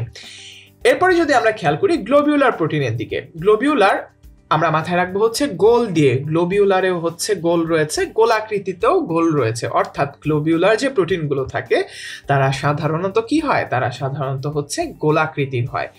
এমন গোলাকৃতির বা হচ্ছে গ্লোবিউলার প্রোটিন কারা কারা হয়? মায়োগ্লোবিন, ইনসুলিন এবং হচ্ছে হিমোগ্লোবিন। আমাদের খুব পরিচিত কিছু হচ্ছে যদি প্রোটিনের কথা আমরা বলি, ইনসুলিন, হিমোগ্লোবিন, মায়োগ্লোবিন প্রত্যেকটাই হচ্ছে খুব কমন এবং আমাদের পরিচিত কিছু গ্লোবিউলার প্রোটিনের উদাহরণ। গঠন অনুসারে আমরা হচ্ছে 4 ভাগে ভাগ করতে পারি। যেমনটি বলেছিলাম, এটা আসলে বোটানির জন্য অত বেশি ইম্পর্টেন্ট না, কেমিস্ট্রির জন্য মেডিকেল ভর্তি পরীক্ষায় খুবই ইম্পর্টেন্ট। যে গঠন অনুসারে আমরা 4 ভাগে ভাগ করতে পারি: প্রাইমারি, সেকেন্ডারি, টারশিয়ারি এবং কোয়াটার্নারি। ভৌত এবং রাসায়নিক গুণাবলী প্লাস হচ্ছে দ্রবণীয়তার ভিত্তিতে আমরা প্রোটিনকে ভাগ করতে পারি হচ্ছে 3 ভাগে। প্রথমেই রয়েছে সরল প্রোটিন। যে প্রোটিনকে এনজাইম বা অ্যাসিড দিয়ে যদি আমরা হচ্ছে আদ্র বিশ্লেষণ করি তাহলে সাধারণত অ্যামিনো অ্যাসিড ছাড়া আর অন্য কোনো কিছু পাওয়া যায় না, তাকে আমরা বলি হচ্ছে সরল প্রোটিন। আমরা যুগ্ম প্রোটিন কাকে বলছি? যে প্রোটিনের সাথে অন্য কোনো একটি অপ্রোটিন অংশ যুক্ত থাকে, যাকে আমরা বায়োলজির ভাষায় বলি হচ্ছে প্রস্থেটিক গ্রুপ। এই প্রস্থেটিক গ্রুপ যদি কোনো হচ্ছে প্রোটিনের সাথে যুক্ত থাকে তখন তাকে অ্যাজ এ হোল আমরা বলি হচ্ছে যুগ্ম প্রোটিন। কিছু প্রোটিন রয়েছে যাদেরকে আমরা বলি হচ্ছে উদ্ভূত বা হচ্ছে উৎপাদিত প্রোটিন, অর্থাৎ তাপের প্রভাবে কিংবা এনজাইম বা কোনো হচ্ছে রাসায়নিক পদার্থের ক্রিয়া বিক্রিয়ার মাধ্যমে আমি যদি কৃত্রিম উপায়ে কোনো হচ্ছে প্রোটিন অণু থেকে হচ্ছে আরেকটি নতুন উৎপাদিত প্রোটিন তৈরি করতে পারি, তাকে হচ্ছে উদ্ভূত বা উৎপাদিত প্রোটিন বলা হয়। এবং সাধারণত প্রকৃতিতে আমরা উদ্ভূত বা উৎপাদিত প্রোটিন পাই না, অর্থাৎ এরা কি হয় না, এরা প্রকৃতিতে কিন্তু মুক্ত অবস্থায় থাকে না। মেডিকেল ভর্তি পরীক্ষার জন্য সরল প্রোটিন অত্যন্ত গুরুত্বপূর্ণ এবং আমাদের বইতে সরল প্রোটিন নিয়ে কিন্তু প্রচুর পরিমাণে কথাবার্তা বলা রয়েছে, এবং প্রোটিনের একটা জায়গা থেকে যদি প্রশ্ন আসার সম্ভাবনা থাকে তা কিন্তু হচ্ছে অবশ্যই সরল প্রোটিন। তো আমরা যদি একটু খেয়াল করে দেখি যে দ্রবণীয়তার উপর ভিত্তি করে সরল প্রোটিনকে হচ্ছে 7 ভাগে ভাগ করা যায়। প্রথমেই আমরা যদি দেখে নিই যে সরল প্রোটিনের মধ্যে রয়েছে অ্যালবিউমিন। অ্যালবিউমিন কি হয়? এরা সাধারণত পানি এবং যে লঘু লবণের যে দ্রবণ থাকে, অর্থাৎ আমি যদি লবণের দ্রবণ হচ্ছে যেখানে লবণের পরিমাণ খুব কম, হালকা দ্রবণে আমি হচ্ছে কি করতে পারবো, অ্যালবুমিনকে কিন্তু সহজেই দ্রবীভূত করতে পারবো। এবং আমরা অলরেডি জানি যে অ্যালবুমিনকে তাপ দিলে জমাট বাঁধে। আমরা কিভাবে জানি? কারণ অ্যালবুমিনের একটি চমৎকার উদাহরণ হচ্ছে ডিমের সাদা অংশে যে প্রোটিনটা থাকে সেটা হচ্ছে এক ধরনের অ্যালবুমিন, তার নাম হচ্ছে ওভালুমিন। আর এরপরে রয়েছে জব এবং বার্লির হচ্ছে বিটা অ্যামাইলেজ, রক্তরস ও লসিকার হচ্ছে থাকে সিরাম অ্যালবুমিন, দুধে থাকে ল্যাকটালবুমিন, গম বীজে থাকে হচ্ছে লিউকোসিন, শিম বীজে থাকে লিগুমেলিন, দুঃখিত, লিগুমেলিন। আর পাশাপাশি হচ্ছে মাংসপেশিতে থাকে হচ্ছে মায়ো অ্যালবুমিন। কোথায় কি থাকে এটা এখানে হচ্ছে বইয়ে খুব মানে ছড়ায় ছিটায় দেওয়া আছে। তোমাদের সুবিধার জন্য আসলে এখানে হচ্ছে প্রত্যেকটির পাশে পাশে কোন প্রোটিন থাকে তা হচ্ছে এখানে এনলিস্ট করে দেওয়া হলো। এখান থেকে পড়লে হচ্ছে তোমরা আর একটু বেটার ভাবে গুছিয়ে পড়তে পারবে। এরপরে রয়েছে গ্লোবিউলিন। গ্লোবিউলিন কি? গ্লোবিউলিন সাধারণত হয় হচ্ছে পানিতে অদ্রবণীয় এবং লঘু দ্রবণে দ্রবণীয়, অর্থাৎ অ্যালবুমিনের টোটালি কিন্তু উল্টা। অ্যালবুমিনে কি ছিল? অ্যালবুমিন ছিল পানিতে হচ্ছে আর লঘু দ্রবণে সহজেই দ্রবীভূত হইতো, কিন্তু গ্লোবিউলিন কি হয়? গ্লোবিউলিন হচ্ছে পানিতে টোটালি অদ্রবণীয় এবং লঘু দ্রবণে সাধারণত দ্রবণীয় হয়। এরাও কি করে? এরাও হচ্ছে অ্যালবুমিনের মতো তাপে জমাট বাঁধে এবং যে বীজ বা শস্য জাতীয় যে উদ্ভিদ রয়েছে এ ধরনের হচ্ছে কিন্তু এই প্রোটিনটি বেশি থাকে। তাহলে আমাদের যে ডিমের যে কুসুমটা থাকে বা লাল অংশ বা কমলা অংশ যেটা থাকে সেখানে অভোগ্লোবিউলিন থাকে। রক্তরসে সিরাম গ্লোবিউলিন থাকে। এই গ্লোবিউলিনগুলো পরবর্তীতে অ্যান্টিবডি হিসেবে কাজ করে, আমরা যে আইজিজি, আইজিএ, ঠিক আছে, ইমিউনোগ্লোবিউলিন হিসেবে কাজ করতে পারে। এরপরে চোখের লেন্সে হচ্ছে ক্রিস্টালিন গ্লোবিউলিন থাকে, মাংসপেশিতে মায়োসিন গ্লোবিউলিন থাকে। এরপরে হচ্ছে মটর বীজে থাকে, আমরা যেমনটি বলেছিলাম যে বীজে এই ধরনের প্রোটিন বেশি থাকে। চীনা বাদামে থাকে। আলুতে হচ্ছে টিউবেরিন নামক প্রোটিন কিন্তু অবস্থান করে। তাহলে মেইনলি গুরুত্বপূর্ণ অ্যালবুমিন এবং গ্লোবিউলিন প্রোটিন কোথায় কোথায় পাওয়া যায়, এই দুটো কিন্তু মেডিকেল ভর্তি পরীক্ষার জন্য খুবই খুবই ইম্পর্টেন্ট। অ্যালবুমিন আর গ্লোবিউলিনের পরে আরো কতগুলো ইম্পর্টেন্ট সরল প্রোটিন নিয়ে আমরা কথা বলবো। তার মধ্যে 3 নম্বরে রয়েছে হচ্ছে গ্লুটেনিন। তো গ্লুটেনিনটা কি? গ্লুটেনিনটা হচ্ছে আমরা যদি দেখি এটা আসলে কেমন প্রোটিন, এটি হচ্ছে পানি এবং লবণে আমরা যদি দেখি সরাসরি এটি হচ্ছে অদ্রবণীয়। এটিকে আমরা যদি লঘু অ্যাসিড কিংবা হচ্ছে লঘু ক্ষার দ্রবণে যদি আমরা হচ্ছে দ্রবীভূত করার চেষ্টা করি তাহলে সেটা গলে যাবে বা দ্রবণীয় হবে। পাশাপাশি গ্লুটেনিন হচ্ছে তাপে কখনোই জমাট বাঁধে না, এটি মাথায় রাখতে হবে। এবং শস্য দানায় এই ধরনের যে প্রোটিন, এই প্রোটিনটি হচ্ছে বেশি থাকে। আমরা যদি সরাসরি হচ্ছে গ্লুটেনের উদাহরণগুলো দেখে নিই, গ্লুটেনিনের উদাহরণগুলো মেডিকেল ভর্তি পরীক্ষার জন্য খুবই ইম্পর্টেন্ট। আমরা যে চাল বা যে ভাত খাই সেখানে হচ্ছে অরাইজেনিন নামের এক ধরনের হচ্ছে সরল প্রোটিন থাকে, গমে থাকে হচ্ছে গ্লুটেনিন। এই দুটি কিন্তু ইনফরমেশন মেডিকেল ভর্তি পরীক্ষার জন্য ইম্পর্টেন্ট। এরপর যদি আমরা খেয়াল করি প্রোলামিনের কথা, প্রোলামিন কি? প্রোলামিন হচ্ছে পানি এবং অ্যাবসোলুট ইথানল বা আমরা যেটাকে বলি হচ্ছে 100% অ্যালকোহল। 100% অ্যালকোহলে কিন্তু সাধারণত অদ্রবণীয় হয়, কিন্তু দেখা যায় সেই অ্যালকোহল বা অ্যাবসোলুট ইথানলের আমরা যদি হচ্ছে পার্সেন্টেজটা যদি কমিয়ে আনি, 70 বা 80% নামিয়ে আনি বা 70 বা 80% নামিয়ে আনি, তখনই কিন্তু প্রোলামিন ইথানলে দ্রবণীয় হতে পারে। এটি তাপে জমাট বাঁধে না এবং হচ্ছে শুধুমাত্র বীজে থাকে। কোথায় পাওয়া যায়? পাওয়া যায় সাধারণত হচ্ছে ভুট্টার জেইন, গম ও রায় হচ্ছে গ্লিয়াডিন নামে প্রোলামিন কিছু প্রোটিন রয়েছে। এরপরে প্রোটিন থাকে হচ্ছে জব এবং বার্লিতে থাকা হার্ডিন নামে প্রোটিন রয়েছে। তো এই উদাহরণগুলো আমরা পড়ে ফেলবো। এরপরে যদি আসি, এরপরে আসে হচ্ছে হিস্টোন প্রোটিনের কথা। হিস্টোন প্রোটিন আমাদের দেহের একটি অন্যতম গুরুত্বপূর্ণ প্রোটিন এবং এর বেশ কিছু কাজ রয়েছে। কাজগুলো সম্পর্কে আমরা জানতে পারবো পরবর্তীতে, কিন্তু এখানে দেখে নিই আগে। হিস্টোন প্রোটিনগুলো সাধারণত পানিতে দ্রবণীয় হয়, এতে হচ্ছে ক্ষারীয় অ্যামিনো অ্যাসিড থাকে এবং হচ্ছে এরা সাধারণত তাপে জমাট বাঁধে না। ক্ষারীয় অ্যামিনো অ্যাসিড থাকে এই কথাটি আমরা একটু কাইন্ডলি মার্ক করব। নিচের কোনটিতে কোন সরল প্রোটিনে হচ্ছে সরাসরি বলা রয়েছে যে ক্ষারীয় অ্যামিনো অ্যাসিড পাওয়া যায়, সেটা হচ্ছে হিস্টোন। এই জায়গাটা থেকে কিন্তু একটা প্রশ্ন আসতে পারে, গুরুত্বপূর্ণ লাইন। এখন হিস্টোন আসলে কি কাজ করে? হিস্টোন হচ্ছে নিউক্লিয়াস ও হচ্ছে তুমি মনে করো নিউক্লিক অ্যাসিডের সাথে তুমি মনে করো হচ্ছে আমরা যেটা দেখি যে ডিএনএ কিংবা আরএনএ, ঠিক আছে, এই যে নিউক্লিক অ্যাসিডগুলো থাকে, নিউক্লিক অ্যাসিডের সাথে সবচেয়ে বেশি দেখা যায় হচ্ছে নিউক্লিয় হিস্টোন বা হচ্ছে হিস্টোন নামের সরল প্রোটিন।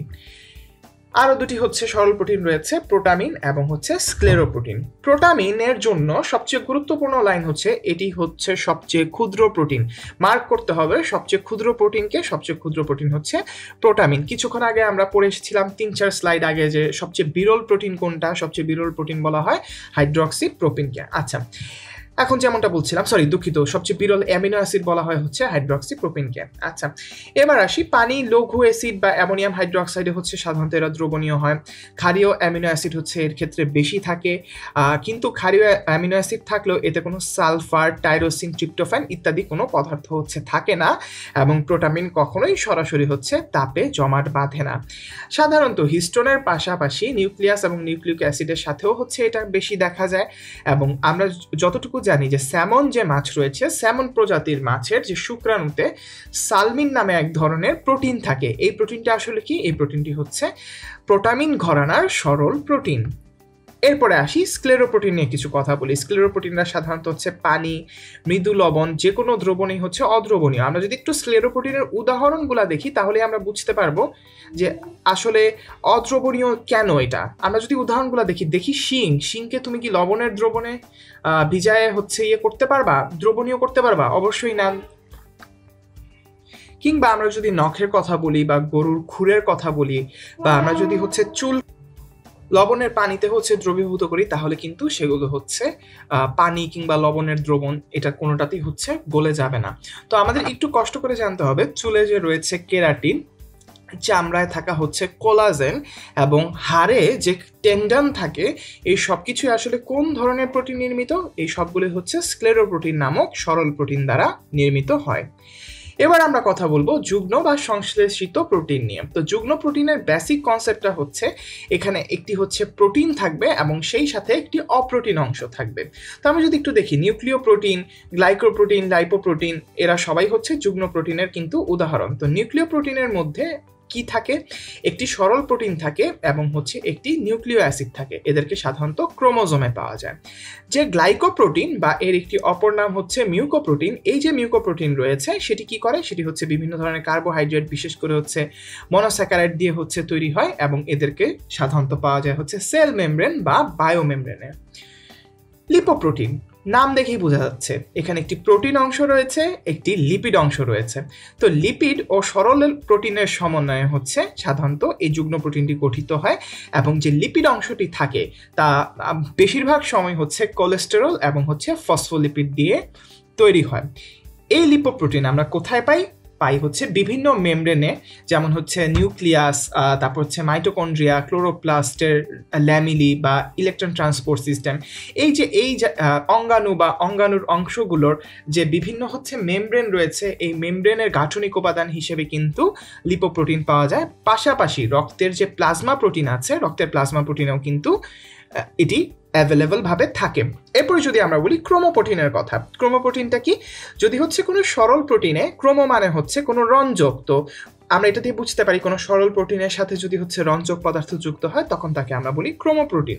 আমরা অলরেডি হচ্ছে অনেকগুলো ক্রোমোপ্রোটিনের নাম জানি, ফ্ল্যাভোপ্রোটিন, বিলিপ্রোটিন, এরপর হচ্ছে ক্যারোটিনয়েড, ক্লোরোফিল, হিমোগ্লোবিন। আমাদের যত পরিচিত হচ্ছে রঞ্জক রয়েছে তারা কম বেশি সবাই হলো এই ক্রোমোপ্রোটিনের আন্ডারে কিন্তু হচ্ছে পড়ে।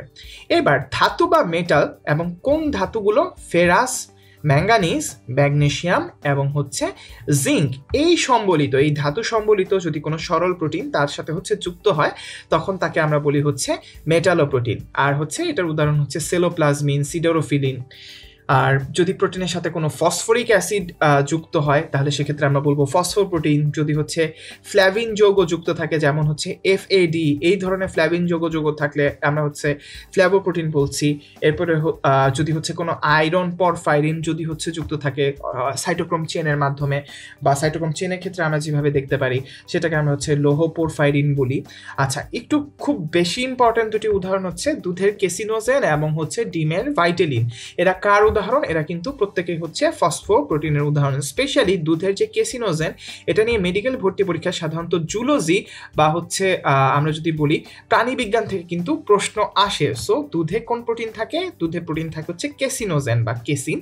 এই যে কেসিনোজেন বা কেসিন, এটা আসলে কেমন ধরনের প্রোটিন? এটি হচ্ছে এক ঘরানার ফসফোপ্রোটিন। এবার আমরা কথা বলবো উদ্ভূত কিংবা হচ্ছে উৎপাদিত প্রোটিন নিয়ে। উদ্ভূত বা উৎপাদিত প্রোটিনের সংজ্ঞা আমরা কিছুক্ষণ আগে কিন্তু জেনে এসেছি। তো এরপরে আমরা এখন এটা নিয়ে আরেকটু ইন ডিটেলস পড়ার চেষ্টা করব। উদ্ভূত বা উৎপাদিত প্রোটিনের আমরা যদি দেখি 4টি উদাহরণ আমাদের বইতে সরাসরি দেওয়া আছে: পেপটাইড, প্রোটিওজ, পেপটোন, ফাইব্রিন ইত্যাদি ইত্যাদি। তো এসব প্রোটিন সাধারণত প্রকৃতিতে কোনোভাবেই মুক্ত অবস্থায় থাকে না। যেমন হচ্ছে মায়োসিন বা অ্যালবুমিন, এরা আলাদা আলাদাভাবে উদ্ভূত প্রোটিন না হলেও এদের থেকে যে তৈরি হওয়া মায়োসান বা হচ্ছে হলো অ্যালবুমাস, এরা কিন্তু উদ্ভূত প্রোটিন। অর্থাৎ মায়োসিন থেকে যে মায়োসান বা অ্যালবুমিন থেকে যে অ্যালবুমাস তৈরি হচ্ছে, এরা আসলে কি? এরা আসলে হচ্ছে উদ্ভূত প্রোটিনের উদাহরণ। এবং আমরা যদি হচ্ছে প্রোটিনের রাসায়নিক উপাদানের দিকে খেয়াল করি, প্রোটিনের রাসায়নিক উপাদান হচ্ছে মূলত যে 20 প্রকার প্রোটিন অ্যামিনো অ্যাসিড বা প্রোটিনো অ্যামিনো অ্যাসিড, অর্থাৎ যে অ্যামিনো অ্যাসিডগুলো থেকে হচ্ছে প্রোটিন তৈরি হয়, এরাই কিন্তু আসলে এই প্রোটিনের প্রধান রাসায়নিক উপাদান। এবং যুগ্ম প্রোটিনে সাধারণত হচ্ছে প্রস্থেটিক গ্রুপ হিসেবে লিপিড, কার্বোহাইড্রেট এবং নিউক্লিক অ্যাসিড থাকে, যেমনটা হচ্ছে যুগ্ম প্রোটিনের ক্ষেত্রে আমরা কিছুক্ষণ আগেই খেয়াল করে দেখলাম। এবার যদি আমরা খেয়াল করি গুণগত বৈশিষ্ট্যের ভিত্তিতে প্রোটিন হচ্ছে 2 প্রকার। প্রথম হচ্ছে প্রথম শ্রেণীর প্রোটিন। প্রথম শ্রেণীর প্রোটিনকে আমরা যদি একদম বইয়ের ভাষায় না বলে নর্মালি বুঝার মতো করে বলি, আমরা একটু দেখতে পাচ্ছি এখানে হচ্ছে মাছ রয়েছে, গরুর মাংস রয়েছে, মুরগি রয়েছে, এরপর হচ্ছে চিংড়ি রয়েছে। অর্থাৎ এখান থেকে বোঝা যাচ্ছে কিন্তু এখানে সবগুলো খাদ্যই আসলে প্রোটিন জাতীয় খাদ্য, কিন্তু তাদের উৎস কোন জায়গা থেকে হচ্ছে? উৎস হচ্ছে এই প্রাণীজ হচ্ছে সোর্স থেকে। তাহলে আমরা যদি বলি যে প্রথম শ্রেণীর প্রোটিন কাকে বলা হয়, সাধারণত যেসব প্রোটিনে সব কয়টা অপরিহার্য অ্যামিনো অ্যাসিড থাকে, আমরা যেটা আগে পড়ে এসেছি যে অত্যাবশ্যকীয় অ্যামিনো অ্যাসিড, যেটা আমাদের বডির ভিতরে তৈরি হয় না, যেটা আমাদেরকে খাদ্যের সাথে হচ্ছে বডির ভিতরে নিতে হয়। তো এই অত্যাবশ্যকীয় অ্যামিনো অ্যাসিড সবগুলো যদি হচ্ছে পরিমাণ মতো থাকে, তাকে হচ্ছে আমরা প্রথম শ্রেণীর প্রোটিন বলতে পারি। উদাহরণ হচ্ছে মাছ, মাংস, ডিম, দুধ, বাদাম ইত্যাদি ইত্যাদি। এবং এরা বেশিরভাগই কি, একমাত্র সয়াবিনের কথা যদি আমরা বাদ দিই, এরা বেশিরভাগই হচ্ছে অধিকাংশ হচ্ছে প্রাণীজ প্রোটিন।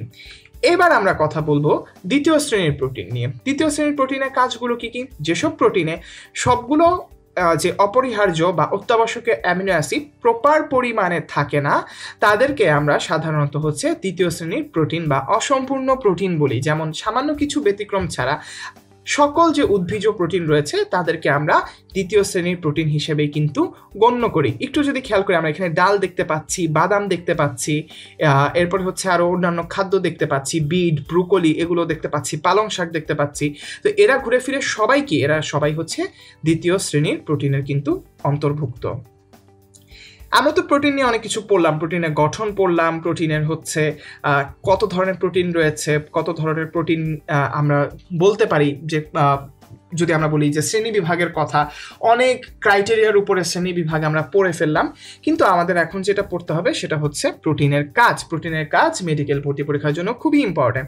আমরা অলরেডি জানি যে জীবদেহের গাঠনিক উপাদান হিসেবে প্রোটিন কাজ করে, এবং আমাদের যে ভিতরে যে বিভিন্ন অর্গান রয়েছে বা যা কিছু রয়েছে এই সবগুলোই হচ্ছে তৈরি করে কে? প্রোটিন। কোষে প্রোটিন সঞ্চিত খাদ্য হিসেবে থাকে এবং থেকে তারা হচ্ছে কাজ করে, এবং প্রয়োজনে যদি হচ্ছে আমার শক্তি উৎপাদন করার প্রয়োজন পড়ে, যেমন হচ্ছে হঠাৎ করে আমার যদি গ্লুকোজ সাপ্লাই কমে যায়, তারা কি করতে পারে? সেখানে হচ্ছে প্রয়োজনীয় শক্তি কিন্তু উৎপাদন করতে পারে। আমরা অলরেডি জেনে এসেছি বিভিন্ন ধরনের যুগ্ম প্রোটিন কি করে, বিভিন্ন অঙ্গাণু এবং কোষ ঝিল্লি গঠনে কিন্তু সহায়তা করে। প্রোটিন এনজাইম হিসেবে কাজ করে জীবদেহের ক্রিয়া বিক্রিয়া নিয়ন্ত্রণ তো করতেই পারে, পাশাপাশি হচ্ছে জীবদেহকে কিন্তু সচল রাখে। এখানে একটু উদাহরণ দেওয়া হয়েছে, যেমন হচ্ছে রুবিস্কো এনজাইম। আমরা যখন হচ্ছে উদ্ভিদের শারীরতত্ত্ব এই ক্লাসটি করব, সালোক সংশ্লেষণের সময় আমরা C3 চক্রের সময় দেখব, পড়ার সময় দেখব যে রুবিস্কো কিন্তু খুবই গুরুত্বপূর্ণ একটি এনজাইম, এবং এই পৃথিবীর সবচেয়ে গুরুত্বপূর্ণ এনজাইম হচ্ছে কিন্তু রুবিস্কো। এবং এই রুবিস্কো কি? রুবিস্কো হচ্ছে এক ধরনের কিন্তু প্রোটিন। আচ্ছা, জীবদেহের প্রয়োজনীয় হরমোন উৎপাদন করে। আমরা অলরেডি জানি যে হরমোন ছাড়া আসলে আমাদের বডিতে কোনো কাজই করা সম্ভব না। শারীরবৃত্তীয় যে কার্যাবলী রয়েছে তা প্রপারলি কখনোই কন্ডাক্ট হবে না। সো হরমোন অনেক বেশি ইম্পর্টেন্ট। প্লাস আমরা যেটা তৈরি করি, আমরা হচ্ছে এই যে বাইরে থেকে আমরা দেখতে পাচ্ছি রোগ জীবাণু ঢুকছে আমাদের ভিতরে, যে এই রোগ জীবাণুর এগেনস্টে প্রতিরক্ষা ব্যবস্থা অর্থাৎ হচ্ছে অ্যান্টিবডি তৈরি করার যে ক্ষমতাটা, সেটাও কিন্তু আমাদেরকে প্রোটিনই দেয়। এবং আমরা যদি হচ্ছে একটু খেয়াল করি যে কত শক্তি আসলে পাওয়া যায়, সাধারণত হচ্ছে 1 গ্রাম প্রোটিন জারণে 4.1 কিলো ক্যালোরি হচ্ছে শক্তি উৎপন্ন হয়। প্রোটিনের আরও কিছু কাজ রয়েছে। আমরা যদি দেখি হিস্টোন প্রোটিন, আমরা অলরেডি পড়ে এসেছি হিস্টোন এক ধরনের হচ্ছে সরল প্রোটিন, এবং এর হচ্ছে কি থাকে, এরা সাধারণত হচ্ছে নিউক্লিয়াস এবং নিউক্লিক অ্যাসিডের সাথে যুক্ত হয়ে এদেরকে কিন্তু কার্যকর থাকেন। কিছু প্রোটিন বিষাক্ত হয়, এবং বিষাক্ত হওয়ার কারণে এগুলো খেলে বা শরীরের ভিতরে যদি আসে তাহলে হচ্ছে সেক্ষেত্রে জীবটি মারা যায়। যেমন আমরা যদি বলি সাপের বিষের কথা, সাপের বিষে এক ধরনের বিষাক্ত প্রোটিন থাকে, যা হচ্ছে সাপের দংশনের কারণে আমাদের দেহে বা কোনো পশুর দেহে যদি ঢুকে তাহলে সেটা কি করে, সেটা হচ্ছে আমাদের মৃত্যুর কারণ হয়ে দাঁড়াতে পারে। আমরা যদি একটু অন্যভাবে চিন্তা করি, এই সাপের বিষ কিন্তু সাপের আত্মরক্ষার্থেও হচ্ছে হেল্প করছে। আচ্ছা, যে সকল উদ্ভিদের সাধারণত হচ্ছে এই যেমনটি বলছিলাম যে বিষাক্ত প্রোটিন থাকে, তাদেরকে সাধারণত হচ্ছে কেউ আক্রমণ করে না, অন্যান্য পশু পাখির আক্রমণ থেকে সাধারণত হচ্ছে রক্ষা পায়। এরপরে যদি আমরা খেয়াল করি, হিমোগ্লোবিন প্রোটিন প্রাণীদেহের সমস্ত কোষে অক্সিজেন সঞ্চালন করে। আমরা জানি, আমরা যখন হচ্ছে রক্ত সংবহন চ্যাপ্টারটি পড়ব তখন আমরা দেখতে পারবো যে আমাদের দেহে যে অক্সিজেন সঞ্চালিত হয় তার একটি বড় অংশই, অর্থাৎ মেজরিটি অংশই কিন্তু হিমোগ্লোবিনের মাধ্যমে সঞ্চালিত হয়। এই অক্সিজেনগুলো হিমোগ্লোবিনের সাথে যুক্ত হয়, অক্সিহিমোগ্লোবিন নামক এক ধরনের যৌগ গঠন করে, এবং যৌগ গঠনের পর তারা কি করে, রক্তের মাধ্যমে বিভিন্ন হচ্ছে যে বিভিন্ন টিস্যুতে ছড়িয়ে পড়ে। আচ্ছা, এবার যদি আমরা খেয়াল করি পেপটাইডের কথা, পেপটাইড থেকে উৎপাদিত যে প্রোটিন রয়েছে তা হচ্ছে সাধারণত ডিফেন্সিভ অ্যান্টিবডি হিসেবে কাজ করে। এই লাইনটি খুবই গুরুত্বপূর্ণ, আমি আবারও রিপিট করছি। পেপটাইড নামক উদ্ভূত প্রোটিন থেকে যে উৎপাদিত যে প্রোটিনগুলো পাই সেগুলো হচ্ছে ডিফেন্সিভ অ্যান্টিবডি হিসেবে কিন্তু কাজ করে। পাশাপাশি এরা পিগমেন্ট হিসেবেও কাজ করে, কোনো একটা অঙ্গের বর্ণ বা হচ্ছে কোনো একটা স্পেসিফিক টিস্যুর বর্ণ কেমন হবে তাও হচ্ছে প্রোটিনের উপর ডিপেন্ডেন্ট হয়। আর লাস্টলি আমরা যেটা নিয়ে কথা বলবো সেটা হচ্ছে ইন্টারফেরন। ইন্টারফেরন কি, ইন্টারফেরন সম্পর্কে আমরা আরও ডিটেলসে জানবো আমাদের যে মানবদেহের প্রতিরক্ষা যে চ্যাপ্টারটি রয়েছে সেটাতে, কিন্তু আমরা এখানে একটু ছোট করে জেনে যাই যে ইন্টারফেরনটা হচ্ছে এক ধরনের কোষীয় প্রোটিন। সাধারণত এই যে ভাইরাসগুলো আমরা দেখতে পাচ্ছি মানবদেহে আক্রমণ করছে, এই ভাইরাসের এগেনস্টে আমার বডিতে স্পন্টিনিয়াসলি বা স্বতঃস্ফূর্তভাবে এটা হচ্ছে তৈরি হয়। সাধারণত ক্যান্সার এবং ভাইরাসজনিত যে রোগ রয়েছে সেই রোগগুলো নিরাময়ে কিন্তু এটি ব্যবহার করা হয়। আমরা অলরেডি হচ্ছে পড়ে ফেলেছি যে আমাদের দেহে হচ্ছে প্রোটিনের কাজগুলো কি কি। তো আমরা অ্যাজ এ হোল জাস্ট হচ্ছে হেডলাইন দেখে যাব যে জীবদেহে প্রোটিনের ভূমিকা সাধারণত কি হয়। এনজাইমের ভূমিকা হয়, এনজাইমের হিসেবে ভূমিকা পালন করে, ক্ষয়পূরণ এবং বৃদ্ধিতে হেল্প করে, গাঠনিক কিছু ভূমিকা রয়েছে আমরা জানি, পরিবহনে কাজ করে, জীবদেহ গঠনে কাজ করে, আমরা বারবার পড়ে এসেছি। এরপরে হচ্ছে আত্মরক্ষা যে ভাইরাস রয়েছে, আত্মরক্ষাকারী হচ্ছে ভাইরাসের এগেনস্টে আত্মরক্ষা করা এবং হচ্ছে ক্যান্সার প্রতিরোধে হচ্ছে হেল্প করে, অ্যান্টিবায়োটিক উৎপাদনে কাজ করে, ব্যথানাশক বা হচ্ছে আমরা যেটাকে বলি হলো পেইন কিলার হিসেবে কাজ করে। ঠিক আছে, তো এইটাকে অ্যাজ এ হোল আমরা হচ্ছে জীবদেহে প্রোটিনের ভূমিকা হিসেবে কিন্তু বলতে পারি। এবার যদি আমরা খেয়াল করি, দুঃখিত স্লাইডটি চেঞ্জ হয়ে গিয়েছে, হ্যাঁ, এবার যদি আমরা খেয়াল করি যে কোনো টিস্যু বা হচ্ছে জীব কর্তৃক উৎপাদিত যত প্রোটিন তৈরি হয় সেই সকল প্রোটিনের সমষ্টিকে আমরা বলি হচ্ছে প্রোটিওমস। যেমনটি আমাদের দেহে যত পরিমাণে হচ্ছে জিন রয়েছে সকল জিনের সমষ্টিকে আমরা যেমন জিনোম বলি, ঠিক সেমভাবে কোষ টিস্যু বা জীব কর্তৃক উৎপাদিত সকল প্রোটিনের সমষ্টিকে আমরা বলি হচ্ছে প্রোটিওমস। একটি জীবের বিভিন্ন কোষ বিভিন্ন রকম প্রোটিন সাধারণত হচ্ছে তৈরি করে থাকে, ঠিক আছে, এবং একটি নির্দিষ্ট কোষ দেখা যায় যে হচ্ছে ভিন্ন ভিন্ন প্রোটিনও কিন্তু তৈরি করতে পারে। এবং এই কারণে আমরা বলতে পারি যে একজন মানুষের জিনোম যদিও হচ্ছে অপরিবর্তনীয় হয়, তবে প্রোটিওসোমটা হয় হচ্ছে পরিবর্তনশীল। আমরা যদি খাদ্য তালিকায় প্রোটিন নিয়ে কিছু কথাবার্তা বলি, আমরা হচ্ছে অলরেডি আমরা অনেকবার অসংখ্যবার করে পড়ে এসেছি যে কিছু অত্যাবশ্যকীয় অ্যামিনো অ্যাসিড রয়েছে, এর সংখ্যা হচ্ছে 8টি। তো খাদ্য তালিকায় থাকা অত্যাবশ্যকীয় অ্যামিনো অ্যাসিড নিয়ে আমরা যদি একটু কথা বলি তার আগে আমরা একটু বলে নিব যে পরিমাণের দিক থেকে আমরা যদি খেয়াল করি মাংস কিংবা ডিমের চেয়ে প্রোটিন পরিমাণে সবচেয়ে বেশি থাকে হচ্ছে ডাল জাতীয় খাদ্যে।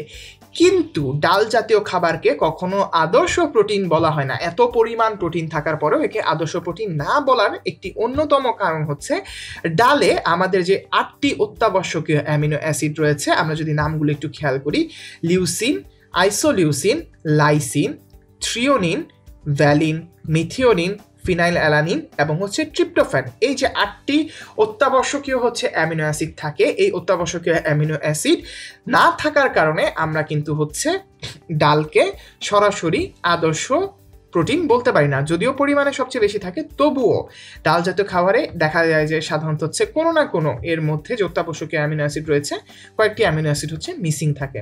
সাধারণত আমরা অলরেডি পড়ে এসেছি যে প্রোটিন অ্যামিনো অ্যাসিড বা প্রোটিন তৈরি হয় হচ্ছে 20 প্রকার হচ্ছে অ্যামিনো অ্যাসিড দিয়ে। আচ্ছা, এই যে 8টি অ্যামিনো অ্যাসিড আছে, এই 8টি অ্যামিনো অ্যাসিডকে অত্যাবশ্যকীয় অ্যামিনো অ্যাসিড বলা হয়, কারণ বারবার অলরেডি বলেছি যে এরা কি করতে পারে না, এরা হচ্ছে দেহের ভিতরে তৈরি হতে পারে না। তো 8টি চলে গেলে এই 20 প্রকার অ্যামিনো অ্যাসিডের মধ্যে থাকে হচ্ছে 12টি। এই 12টি কি করতে পারে, এই 12টি অ্যামিনো অ্যাসিড আমাদের দেহের অভ্যন্তরে কিন্তু হচ্ছে তৈরি হতে পারে। শিশুদের জন্য আমরা অলরেডি জানি যে অত্যাবশ্যকীয় অ্যামিনো অ্যাসিডের সংখ্যা হচ্ছে 10টি, এবং আমরা অলরেডি জেনে ফেলেছি যে প্রাণীজ যে প্রোটিন রয়েছে, প্রাণীজ প্রোটিন হচ্ছে সাধারণত অগ্রগামী হয় এবং উদ্ভিজ্জ প্রোটিন হয় হচ্ছে অনুগামী। আর আদর্শ প্রোটিন জাতীয় খাদ্য যদি আমরা বলি, আদর্শ প্রোটিন জাতীয় খাদ্য আমরা বলতে পারি হচ্ছে দুধ এবং ডিমে, কারণ এতে যে 8টি অ্যামিনো অ্যাসিড অত্যাবশ্যকীয় তারা হচ্ছে প্রচুর পরিমাণে হলো থাকে, তাই এই দুটিকে আমরা আদর্শ খাবার বলি। মাছ মাংস অগ্রগামী প্রোটিন হলো, প্রাণীজ প্রোটিন হলেও আমরা এদের ক্ষেত্রে আমরা আদর্শ বলতে পারি না। তার একটি মেইন কারণ হচ্ছে এদের মধ্যে ট্রিপ্টোফ্যান নামক যে আমরা যদি বলি অত্যাবশ্যকীয় অ্যামিনো অ্যাসিড আছে, সেটি কিন্তু আদর্শ মাত্রার চেয়ে হচ্ছে কম থাকে। আচ্ছা, আর যেমনটি বলেছিলাম যে ডালে কি হয় না, ডালে সাধারণত হচ্ছে সকল অত্যাবশ্যকীয় অ্যামিনো অ্যাসিড থাকে না। তো কোন কোন দুইটা থাকে না, মেথিওনিন থাকে না এবং হচ্ছে ট্রিপ্টোফ্যান কিন্তু পর্যাপ্ত পরিমাণে থাকে না। এবার আমরা আসি, আমরা কথা বলবো আমাদের ক্লাসের সর্বশেষ টপিক নিয়ে। সর্বশেষ টপিকের নাম হচ্ছে এনজাইম। এনজাইম সম্পর্কে আমাদের যা যা জানতে হবে। এনজাইম কি? এনজাইম আসলে হচ্ছে এক ধরনের প্রোটিন জাতীয় পদার্থ এবং প্রতিটা জীবকোষেই অল্প মাত্রায় এনজাইম বিদ্যমান থাকে। এই এনজাইমগুলো কি করে, বিভিন্ন বিক্রিয়ায় অংশগ্রহণ করে, বিক্রিয়ার হারকে ত্বরান্বিত করে এবং বিক্রিয়া শেষে অপরিবর্তিতভাবে হচ্ছে মুক্ত হয়ে যায়। তাহলে এর যে সংজ্ঞা বা এর যে ধারণা বা কনসেপ্ট থেকে আমরা কিন্তু বুঝতে পারি এর সাথে কার মিল রয়েছে। এর সাথে মিল রয়েছে আমরা যখন কেমিস্ট্রিতে প্রভাবক পড়ব তার মিল রয়েছে। কেমন? এনজাইমের বিভিন্ন অংশের বিক্রিয়ায় দেখা যায় যে হচ্ছে এরা বিভিন্ন ধরনের বিক্রিয়া অংশগ্রহণ করছে এবং বিক্রিয়ার হারকে ত্বরান্বিত করছে, অর্থাৎ বিক্রিয়াকে হচ্ছে বিক্রিয়ার যে স্পিডটা আছে, বিক্রিয়ার স্পিডটাকে বাড়ায় দিচ্ছে অথবা বিক্রিয়ার স্পিডটাকে কমায় দিচ্ছে, এবং যেটাই করুক না কেন এরা বিক্রিয়া শেষে কিন্তু অপরিবর্তিতভাবে হইল মুক্ত হয়ে যায়। এবং জীবনতন্ত্রের যে গতিময় প্রাণ রাসায়নিক অবস্থা, এটা পুরোপুরি আসলে কি দ্বারা নিয়ন্ত্রিত? এনজাইম দ্বারা নিয়ন্ত্রিত। প্রথম এনজাইম কথাটি কে ব্যবহার করেন? বিজ্ঞানী কোন 1878 সালে সর্বপ্রথম হচ্ছে এনজাইম শব্দটি ব্যবহার করেন।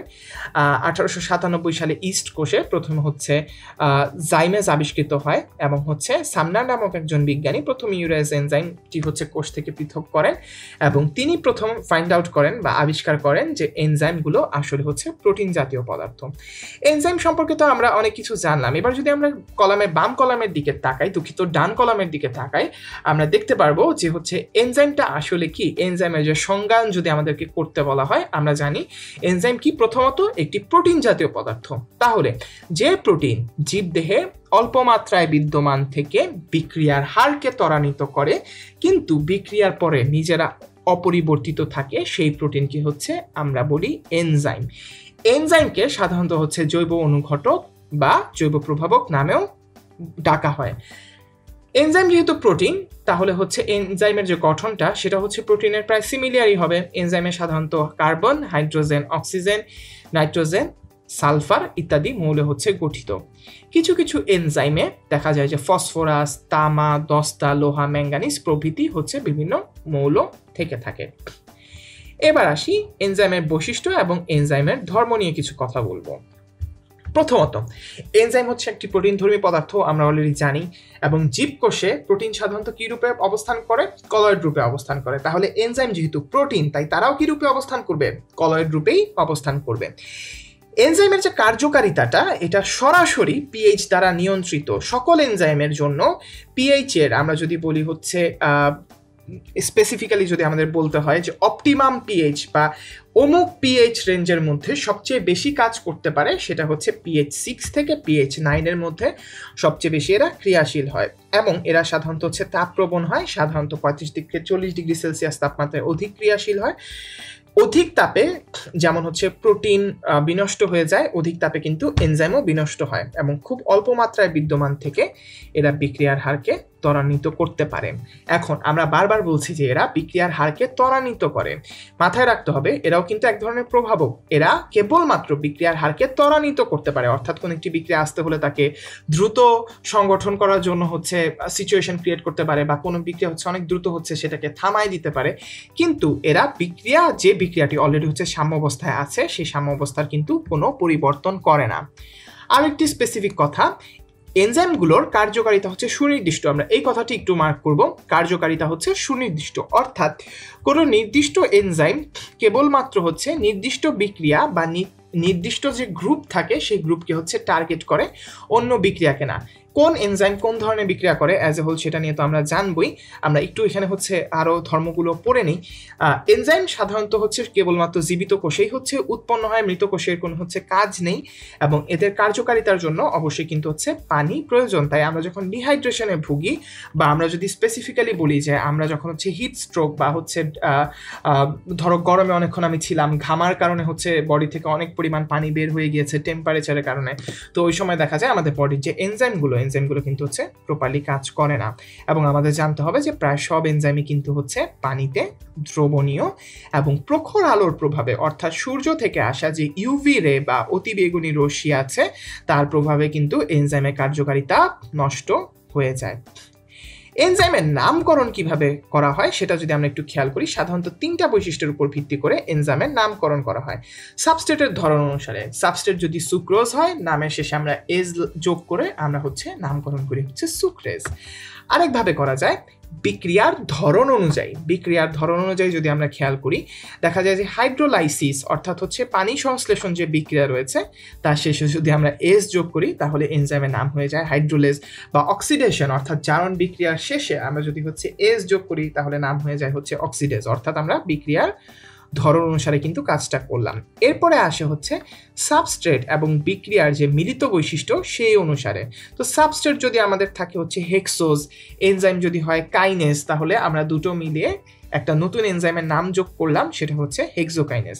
আবার এই কাইনেস এনজাইমই যখন হচ্ছে ফসফোইনাল পাইরুভিক অ্যাসিডের সাথে হচ্ছে যুক্ত হয় তখন আমরা একে বলি পাইরুভিক অ্যাসিড কাইনেস। অর্থাৎ সাধারণত 3টি বৈশিষ্ট্যের উপর ভিত্তি করে নামকরণ করা হয়। আমাদের সাধারণত মেডিকেল ভর্তি পরীক্ষার উদাহরণগুলো আসে না, তারপর আমরা জাস্ট জেনে রাখলাম যে কিভাবে হয়। সাবস্ট্রেটের নামের অনুসারে হইতে পারে, বিক্রিয়ার ধরনের নাম অনুসারে হতে পারে, এবং সাবস্ট্রেট এবং বিক্রিয়া মিলিয়ে হচ্ছে এনজাইমের নামকরণ কিন্তু করা সম্ভব। প্রস্থেটিক গ্রুপ বা এই সংক্রান্ত কথাবার্তা আমরা কিছু বলবো, এখানে আমাদের কিছু তথ্য রয়েছে, এই তথ্যগুলো হচ্ছে জানতে হবে। আমরা যদি একটু খেয়াল করি, সব এনজাইমে প্রোটিন আমরা বারবার বলে আসছি, তো এখন যে এনজাইম শুধুমাত্র প্রোটিন দিয়েই গঠিত, এর মধ্যে অপ্রোটিন কোনো অংশ নেই, তাকে আমরা সরাসরি বলতে পারি হচ্ছে সরল এনজাইম। কোনো এনজাইমের প্রোটিন অংশের সাথে একটা অপ্রোটিন অংশ যুক্ত থাকে, সেই এনজাইমকে আমরা বলি হচ্ছে কনজুগেটেড বা যুগ্ম প্রোটিন। ঠিক আছে, কনজুগেটেড এনজাইম বা কনজুগেটেড প্রোটিন আমরা বলে থাকি, অর্থাৎ প্রোটিন অংশের সাথে একটি অপ্রোটিন অংশ যুক্ত থাকে। আচ্ছা, এই যে কনজুগেটেড প্রোটিন, এই কনজুগেটেড প্রোটিনের যে প্রোটিন অংশ রয়েছে, এই প্রোটিন অংশকে আমরা সাধারণত বলি হচ্ছে অ্যাপো এনজাইম, আর যে নন প্রোটিন অংশ রয়েছে তাকে আমরা বলি হচ্ছে প্রস্থেটিক গ্রুপ। আমি আবারও রিপিট করছি, যুগ্ম প্রোটিন বা যুগ্ম যে এনজাইম রয়েছে তার যে প্রোটিন অংশ তাকে আমরা বলি হচ্ছে অ্যাপো এনজাইম, এবং এর যে অপ্রোটিন অংশ রয়েছে তাকে আমরা বলি হচ্ছে প্রস্থেটিক গ্রুপ। এখন প্রস্থেটিক গ্রুপ অর্থাৎ এখানে আমরা অলরেডি সংজ্ঞাটা দেখতে পাচ্ছি যে প্রোটিন যুক্ত যে অংশের সাথে যে অপ্রোটিন অংশ যুক্ত থাকে তাকে আমরা প্রস্থেটিক গ্রুপ বলি। এখন এই প্রস্থেটিক গ্রুপগুলা কোনটা কার সাথে কি যুক্ত থাকলে আমরা তাকে কি বলবো সেটা সম্পর্কে আমরা একটু জানার চেষ্টা করি। আচ্ছা, এখানে যদি আমরা খেয়াল করি যে এনজাইমের যে প্রস্থেটিক গ্রুপটা, এটা যদি হচ্ছে কোনো ধাতুর আয়ন বা মেটাল হয়ে থাকে তখন তাকে আমরা সাধারণত হচ্ছে কোফ্যাক্টর বলি। ইতিপূর্বে এদেরকে অ্যাক্টিভেটর বলা হতো। যেমন হচ্ছে কি যুক্ত থাকতে পারে, আমরা অলরেডি জেনেছি যে ferrous ion, magnesium 2+, zinc 2+ ion, এগুলো হচ্ছে প্রস্থেটিক গ্রুপ হিসেবে জড়িত থাকতে পারে। আবার থাকতে পারে যদি কোনো জৈব রাসায়নিক পদার্থ থাকে তখন তাকে আমরা বলতে পারি হচ্ছে কোএনজাইম, যেমন হচ্ছে FAD, NAD, ATP। তাহলে আমি যদি আবার একটু রিপিট করি, এটি মেডিকেল ভর্তি পরীক্ষার জন্য কিন্তু খুবই গুরুত্বপূর্ণ একটি অংশ, তাই আমি বারবার রিপিট করছি যে প্রস্থেটিক গ্রুপ কি? প্রস্থেটিক গ্রুপ হচ্ছে এনজাইমের বা প্রোটিনের যে অংশটি অপ্রোটিন অর্থাৎ যুগ্ম প্রোটিনের যে অংশটি হচ্ছে অপ্রোটিন অংশ তাকে আমরা প্রস্থেটিক গ্রুপ বলবো। প্রস্থেটিক গ্রুপ হিসেবে যদি কোনো হচ্ছে ধাতু, এই যে এই ধাতব আয়নগুলো যুক্ত থাকে তাদেরকে আমরা বলতে পারি কোফ্যাক্টর, এবং পূর্বে এদেরকে সাধারণত হচ্ছে অ্যাক্টিভেটর বলা হতো। আবারও বলছি, এনজাইমের প্রস্থেটিক গ্রুপ যদি কোনো জৈব রাসায়নিক পদার্থ হয় তাহলে সেক্ষেত্রে আমরা তাকে বলতে পারি হচ্ছে কোএনজাইম। যেমন হচ্ছে এই জৈব রাসায়নিক পদার্থগুলো কি হতে পারে, কোনো ফ্ল্যাভিন গ্রুপের পদার্থ হতে পারে, এফএডি হতে পারে, এনএডি হতে পারে, এরপর হচ্ছে সরাসরি এটিপিও কিন্তু হতে পারে। এবার আমরা করব হচ্ছে এনজাইমের শ্রেণীবিন্যাস। এনজাইমের শ্রেণীবিন্যাসকে আমরা গঠনগত ভিত্তিতে দুই ভাগে ভাগ করতে পারি। প্রথম হচ্ছে সরল এনজাইম, অর্থাৎ যে এনজাইমকে আমি যদি আদৌ বিশ্লেষণ করি বা হচ্ছে কোনোভাবেই হোক বিশ্লেষণ করি, আমরা প্রোটিন ছাড়া অন্য কিছু পাবো না, শুধুমাত্র প্রোটিন দিয়েই যদি গঠিত হয় তাদেরকে আমরা হচ্ছে সরল প্রোটিন বা সরল এনজাইম বলি। এদেরকে হচ্ছে বলা হয় সুক্রোজ বা অক্সিডেজ। আবার হচ্ছে যৌগিক বা সংযুক্ত কনজুগেটেড যে এনজাইম রয়েছে, এই এনজাইমকে যদি আমরা হাইড্রোলাইসিস করি বা কোনোভাবে যদি ভাঙি, তখন সেক্ষেত্রে আমরা হচ্ছে কিছু অপ্রোটিন অংশ পাবো, যেমন হচ্ছে এফএডি, এনএডি, এটিপি, তারপর হচ্ছে আমরা কিছু মেটাল পেতে পারি। তো এর উপরে ডিপেন্ড করে আমরা ওটাকে যুগ্ম প্রোটিন বলতে পারি। এখন কথা হচ্ছে যে কি ধরনের বিক্রিয়া করে তার উপর ভিত্তি করে এনজাইমের কিছু শ্রেণীবিন্যাস করা যায়। মেডিকেল ভর্তি পরীক্ষার জন্য এটি কিন্তু হচ্ছে খুবই ইম্পর্টেন্ট। আমরা যদি প্রথম স্লাইডে একটু খেয়াল করি, ট্রান্সফারেজ এনজাইম। ট্রান্সফারেজ এনজাইম কি? ট্রান্সফারেজ এনজাইম হচ্ছে, দুঃখিত স্লাইডটি চেঞ্জ হয়ে গিয়েছিল, হ্যাঁ, ট্রান্সফারেজ এনজাইম। ট্রান্সফারেজ এনজাইমটি কি? ট্রান্সফারেজ এনজাইম হচ্ছে এই জাতীয় যে এনজাইম আছে, এটি হচ্ছে কোনো পদার্থ থেকে একটি গ্রুপকে যদি অপসারিত করে অন্য একটি পদার্থের সাথে সংযুক্ত করতে সহায়তা করে, তাকে আমরা বলবো ট্রান্সফারেজ এনজাইম। এটা তো হচ্ছে বইয়ের সংজ্ঞা, আসলে আমরা একটু বুঝার চেষ্টা করি। এখানে কথাটি হচ্ছে ট্রান্সফারেজ। আমরা যদি ট্রান্সফারেজ কথাটা মার্ক করি, একটু যদি খেয়াল করি, ট্রান্সফারেজ শব্দটির অর্থই কিন্তু হচ্ছে এটি কোনো কিছু একটাকে ট্রান্সফার করছে, অর্থাৎ যে এনজাইমটি কোনো একটা পদার্থ থেকে অপর একটি গ্রুপকে যদি আমি হচ্ছে অপসারিত করে অন্য কোনো একটি পদার্থের সাথে যদি সংযুক্ত করতে সহায়তা করে, তাকে আমরা সরাসরি বলতে পারবো হচ্ছে ট্রান্সফারেজ এনজাইম। এমন একটি উদাহরণ হচ্ছে কাইনেজ। আমরা যদি দেখি গ্লুটামিক অ্যাসিডের সাথে অক্সালো অ্যাসিটিক অ্যাসিডের বিক্রিয়ায় ট্রান্সফারেজ কি করে? ট্রান্সফারেজ কাজটি করে, এবং দেখা যায় যে এরা হলো অ্যাসপার্টিক অ্যাসিড এবং হচ্ছে আলফা কিটো গ্লুটামিক অ্যাসিড কিন্তু হচ্ছে তৈরি করতে পারে। আচ্ছা, এবার আমরা কথা বলবো হচ্ছে অক্সিডো রিডাকটেজ। প্রথমেই মার্ক করি অক্সিডো রিডাকটেজ কথাটি। অক্সিডো রিডাকটেজ মানে হচ্ছে এই ধরনের যে এনজাইমগুলো রয়েছে, এরা সাধারণত হচ্ছে কোনো পদার্থের সাথে হাইড্রোজেন, অক্সিজেন বা ইলেকট্রনকে সংযুক্ত করে কোনো পদার্থ থেকে আবার দেখা যায় এদেরকে বিযুক্ত করছে। তাহলে আমরা যদি একটু খেয়াল করি যে এদের কিছু উদাহরণ রয়েছে, 3টি উদাহরণ মেডিকেল ভর্তি পরীক্ষার জন্য হচ্ছে খুবই ইম্পর্ট্যান্ট। আমরা যদি বলি তাহলে আমরা দেখতে পারি যে এখানে হচ্ছে সাইটোক্রোম অক্সিডেজ রয়েছে, ফসফোগ্লিসারালডিহাইড ডিহাইড্রোজিনেস রয়েছে, অ্যালকোহল ডিহাইড্রোজিনেস রয়েছে। এগুলো কিন্তু অনেক বেশি ইম্পর্টেন্ট। যেমনটি বলেছিলাম যে অক্সিডো রিডাকটেজ যে এনজাইম থাকে, এরা কোনো পদার্থের সাথে হচ্ছে হাইড্রোজেন, ইলেকট্রন বা ফসফরাস বিভিন্ন ধরনের জিনিসপাতি যুক্ত করতে পারে।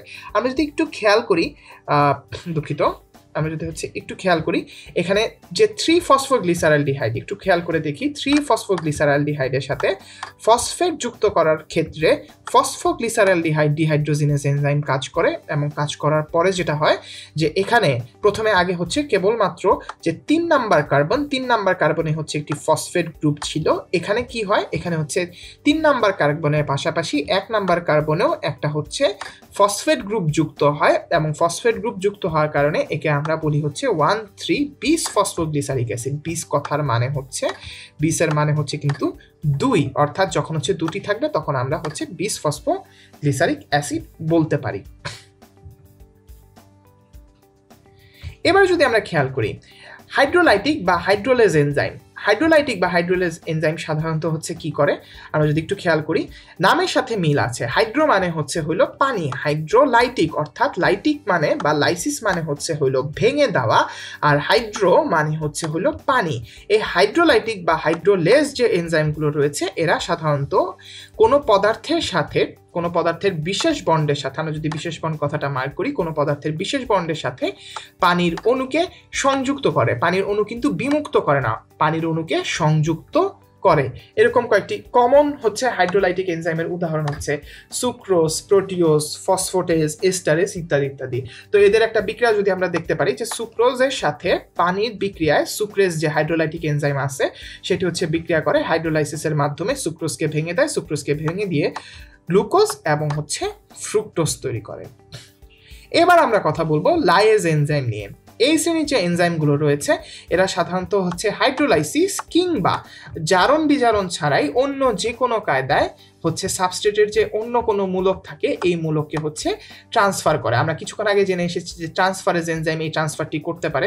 তো এই ক্ষেত্রে আমরা জানবো এরা হচ্ছে হাইড্রোলাইসিস কিংবা জারণ বিজারণ ছাড়াই মূলককে ট্রান্সফার করতে পারে। এমন কয়েকটি এনজাইমের উদাহরণ হচ্ছে অ্যালডোলেজ, আইসোসাইট্রেট লাইয়েজ, ফিউমারেজ এবং হচ্ছে সাইট্রিক সিনথেটেজ।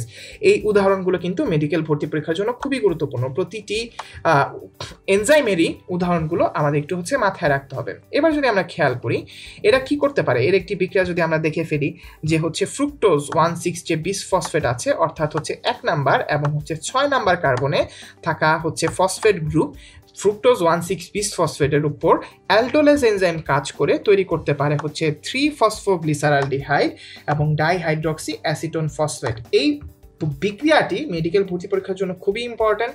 যদি এটা এই চ্যাপ্টারের বিক্রিয়া না, তারপরে যেহেতু এনজাইম ইনক্লুডেড তাই আমরা পড়াচ্ছি, এটি নিয়ে আরও বিস্তারিত আলোচনা করা হয়েছে আমাদের যে উদ্ভিদের শারীরতত্ত্বের শ্বসনের যে গ্লাইকোলাইসিস যে পার্টটি রয়েছে গ্লাইকোলাইসিস পার্টে। আচ্ছা, এবার আমরা কথা বলবো হচ্ছে আইসোমারেজ এনজাইম নিয়ে। আইসোমারেজ এনজাইম কি? আইসোমার কথাটার যদি আমরা খেয়াল করি, আইসোমার কথাটির অর্থ হচ্ছে একই বা একই রকম গাঠনিক যে আমরা যদি বলি সংকেত বা গাঠনিক যে বিন্যাস, তেমনটা হলে আমরা আইসোমারেজ এনজাইম বলি। এই জাতীয় এনজাইম সাধারণত হচ্ছে যে অ্যালডোজ কিংবা হচ্ছে কিটোজ সুগার রয়েছে। অ্যালডোজ এবং কিটোজ সুগার সম্পর্কে জানতে আমাদের দেখতে হবে হচ্ছে কোষ রসায়নের যে অধ্যায়টি রয়েছে সেটাতে আমরা হচ্ছে আরো ডিটেলস জানতে পারবো। তো আমরা আপাতত জানবো যে আইসোমারেজ এনজাইম কি করে। সাধারণত হচ্ছে অ্যালডোজ বা হচ্ছে কিটোজ সুগার এর যে একে অপরের মধ্যে যে আইসোমারিক পরিবর্তন, সেই আইসোমারিক পরিবর্তনে হচ্ছে হেল্প করে। তো এমন দুটি হচ্ছে উদাহরণ হলো ফসফোগ্লুকো আইসোমারেজ এবং হচ্ছে মিউটেজ। তো আমরা যদি একটা ছোট উদাহরণ দেখে নিই যে গ্লুকোজ 6 ফসফেট এটি একটি অ্যালডোজ সুগার, ফ্রুক্টোজ এটি একটি কিটোজ সুগার, এদের মধ্যে যে আইসোমারিক পরিবর্তন তা হয় সাধারণত হচ্ছে ফসফোগ্লুকো আইসোমারেজ নামের একটি এনজাইম দিয়ে। এই ফসফোগ্লুকো আইসোমারেজ এনজাইম কি করতেছে? গ্লুকোজ 6 ফসফেটকে ফ্রুক্টোজ 6 ফসফেটে কিন্তু পরিণত করতেছে। এটাই তো এই আইসোমারেজ এনজাইমের কাজ। আচ্ছা, এবার যদি আমরা খেয়াল করি আমরা কথা বলবো হচ্ছে লাইগেজ এনজাইম নিয়ে। লাইগেজ এনজাইমের কাজ কি? এ জাতীয় যে এনজাইমগুলো থাকে এরা সাধারণত হচ্ছে মার্ক করবো আমরা এটিপির সহায়তায়। এই এটিপির সহায়তায় 2 বা ততোধিক সাবস্ট্রেটকে সংযুক্ত করে। আমরা মার্ক করব সংযুক্ত কথাটি, অর্থাৎ যে এনজাইম 2 বা ততোধিক সাবস্ট্রেটকে সংযুক্ত করে নতুন যৌগ সৃষ্টি করতে পারে তাকে আমরা বলি হচ্ছে লাইগেজ এনজাইম। খুবই ভালো কথা, কিন্তু এখানে শর্ত হচ্ছে যে এখানে কার সহায়তা করতে হবে? এখানে সহায়তা করতে হবে হচ্ছে এটিপির সহায়তায়। আচ্ছা, লাইগেজ এনজাইমের উদাহরণ হচ্ছে গ্লুটামিক সিনথেটেজ। এরপরে যদি আমরা দেখি acetyl CoA synthetase, pyruvate carboxylase, এগুলো হচ্ছে খুব গুরুত্বপূর্ণ কিছু উদাহরণ। গ্লুটামিক অ্যাসিডের সাথে অ্যামোনিয়ার বিক্রিয়ায় অবশ্যই আমরা যেমনটি বলেছিলাম যে এটিপি থাকতে হবে। এই এটিপি থাকা অবস্থায় গ্লুটামিক সিনথেটেজ নামক এনজাইম বিক্রিয়া করে কিন্তু হচ্ছে ফ্রুক্টোজ 6 ফসফেট তৈরি করতে পারে। এবার আমরা যদি আসি এনজাইমের বিভিন্ন কার্যকারিতার প্রভাব নিয়ে কিছু কথাবার্তা বলি। মেডিকেল ভর্তি পরীক্ষার জন্য এনজাইমের কার্যকারিতার প্রভাব অনেক বেশি গুরুত্বপূর্ণ। এর ক্ষেত্রে যে তাপমাত্রা রয়েছে, তাপমাত্রা একটি গুরুত্বপূর্ণ হচ্ছে প্রভাবক হিসেবে কাজ করে। আমরা সাধারণত যদি দেখি 40 ডিগ্রি সেলসিয়াসের উপরে কিংবা হচ্ছে 0 ডিগ্রি সেলসিয়াসের নিচে কোনো হচ্ছে এনজাইমের যে কার্যকারিতা, এনজাইমের কার্যকারিতাটা কি হয়? এনজাইমের কার্যকারিতাটা হচ্ছে কমে যায়। আবার সাধারণত হচ্ছে 35 থেকে 40 ডিগ্রি সেলসিয়াস তাপমাত্রায় এনজাইমের বিক্রিয়ার হার সবচেয়ে বেশি হয়। এই কথাটি আমরা মার্ক করব। কত তাপমাত্রায়? সাধারণত হচ্ছে 35 থেকে 40 ডিগ্রি সেলসিয়াস তাপমাত্রায় এনজাইমের যে বিক্রিয়ার হার সেটা হচ্ছে সবচেয়ে বেশি হয়। এই জন্য এই তাপমাত্রাকে আমরা বলি হচ্ছে পরম তাপমাত্রা। এবার যদি আসি পিএইচ এর কথা, আমরা অলরেডি আগেও জেনে এসেছি যে পিএইচ এর কার্যকারিতার উপরে আসলে এনজাইমের কার্যকারিতাটা অনেক কিছু হচ্ছে ডিপেন্ড করে। তো দেখা যায় যে অতিরিক্ত যদি হচ্ছে অম্ল বা ক্ষার হয়, অতিরিক্ত যদি অম্ল বা ক্ষার হয় সেক্ষেত্রে এনজাইমের কার্যকারিতাটা কিন্তু নষ্ট হয়ে যায়। তো আমরা যদি একটু খেয়াল করে দেখি, অধিকাংশ এনজাইমেরই কিন্তু পিএইচ এর মান 6 থেকে হচ্ছে 9 এর মধ্যে থাকে, এবং সব এনজাইমের জন্য কিন্তু অপটিমাম যে পিএইচ বা যে পিএইচ এ ওই এনজাইমটি সবচেয়ে বেশি কাজ করে সেই পিএইচ এর মান কিন্তু সব এনজাইমের জন্য নির্দিষ্ট নয়, এটি হচ্ছে প্রতিটি এনজাইমের জন্য আলাদা আলাদাভাবে নির্দিষ্ট। তো আমরা এই ছকটা মেডিকেল ভর্তি পরীক্ষার জন্য খুবই ইম্পর্টেন্ট। আমরা যদি একটু পড়ে দেখি যে পেপসিন সাধারণত 2 পিএইচ এ কাজ করে, ইনভার্টেস 4.5, সেলুলোজ 5, ইউরিয়াস 7, ট্রিপসিন 8। উপর থেকে নিচে আমরা যদি খেয়াল করি, উপর থেকে নিচে হচ্ছে আমরা কিন্তু ছোট থেকে বড় আকারে সাজিয়ে দিয়েছি যাতে তোমাদের হচ্ছে পড়তে সুবিধা হয়।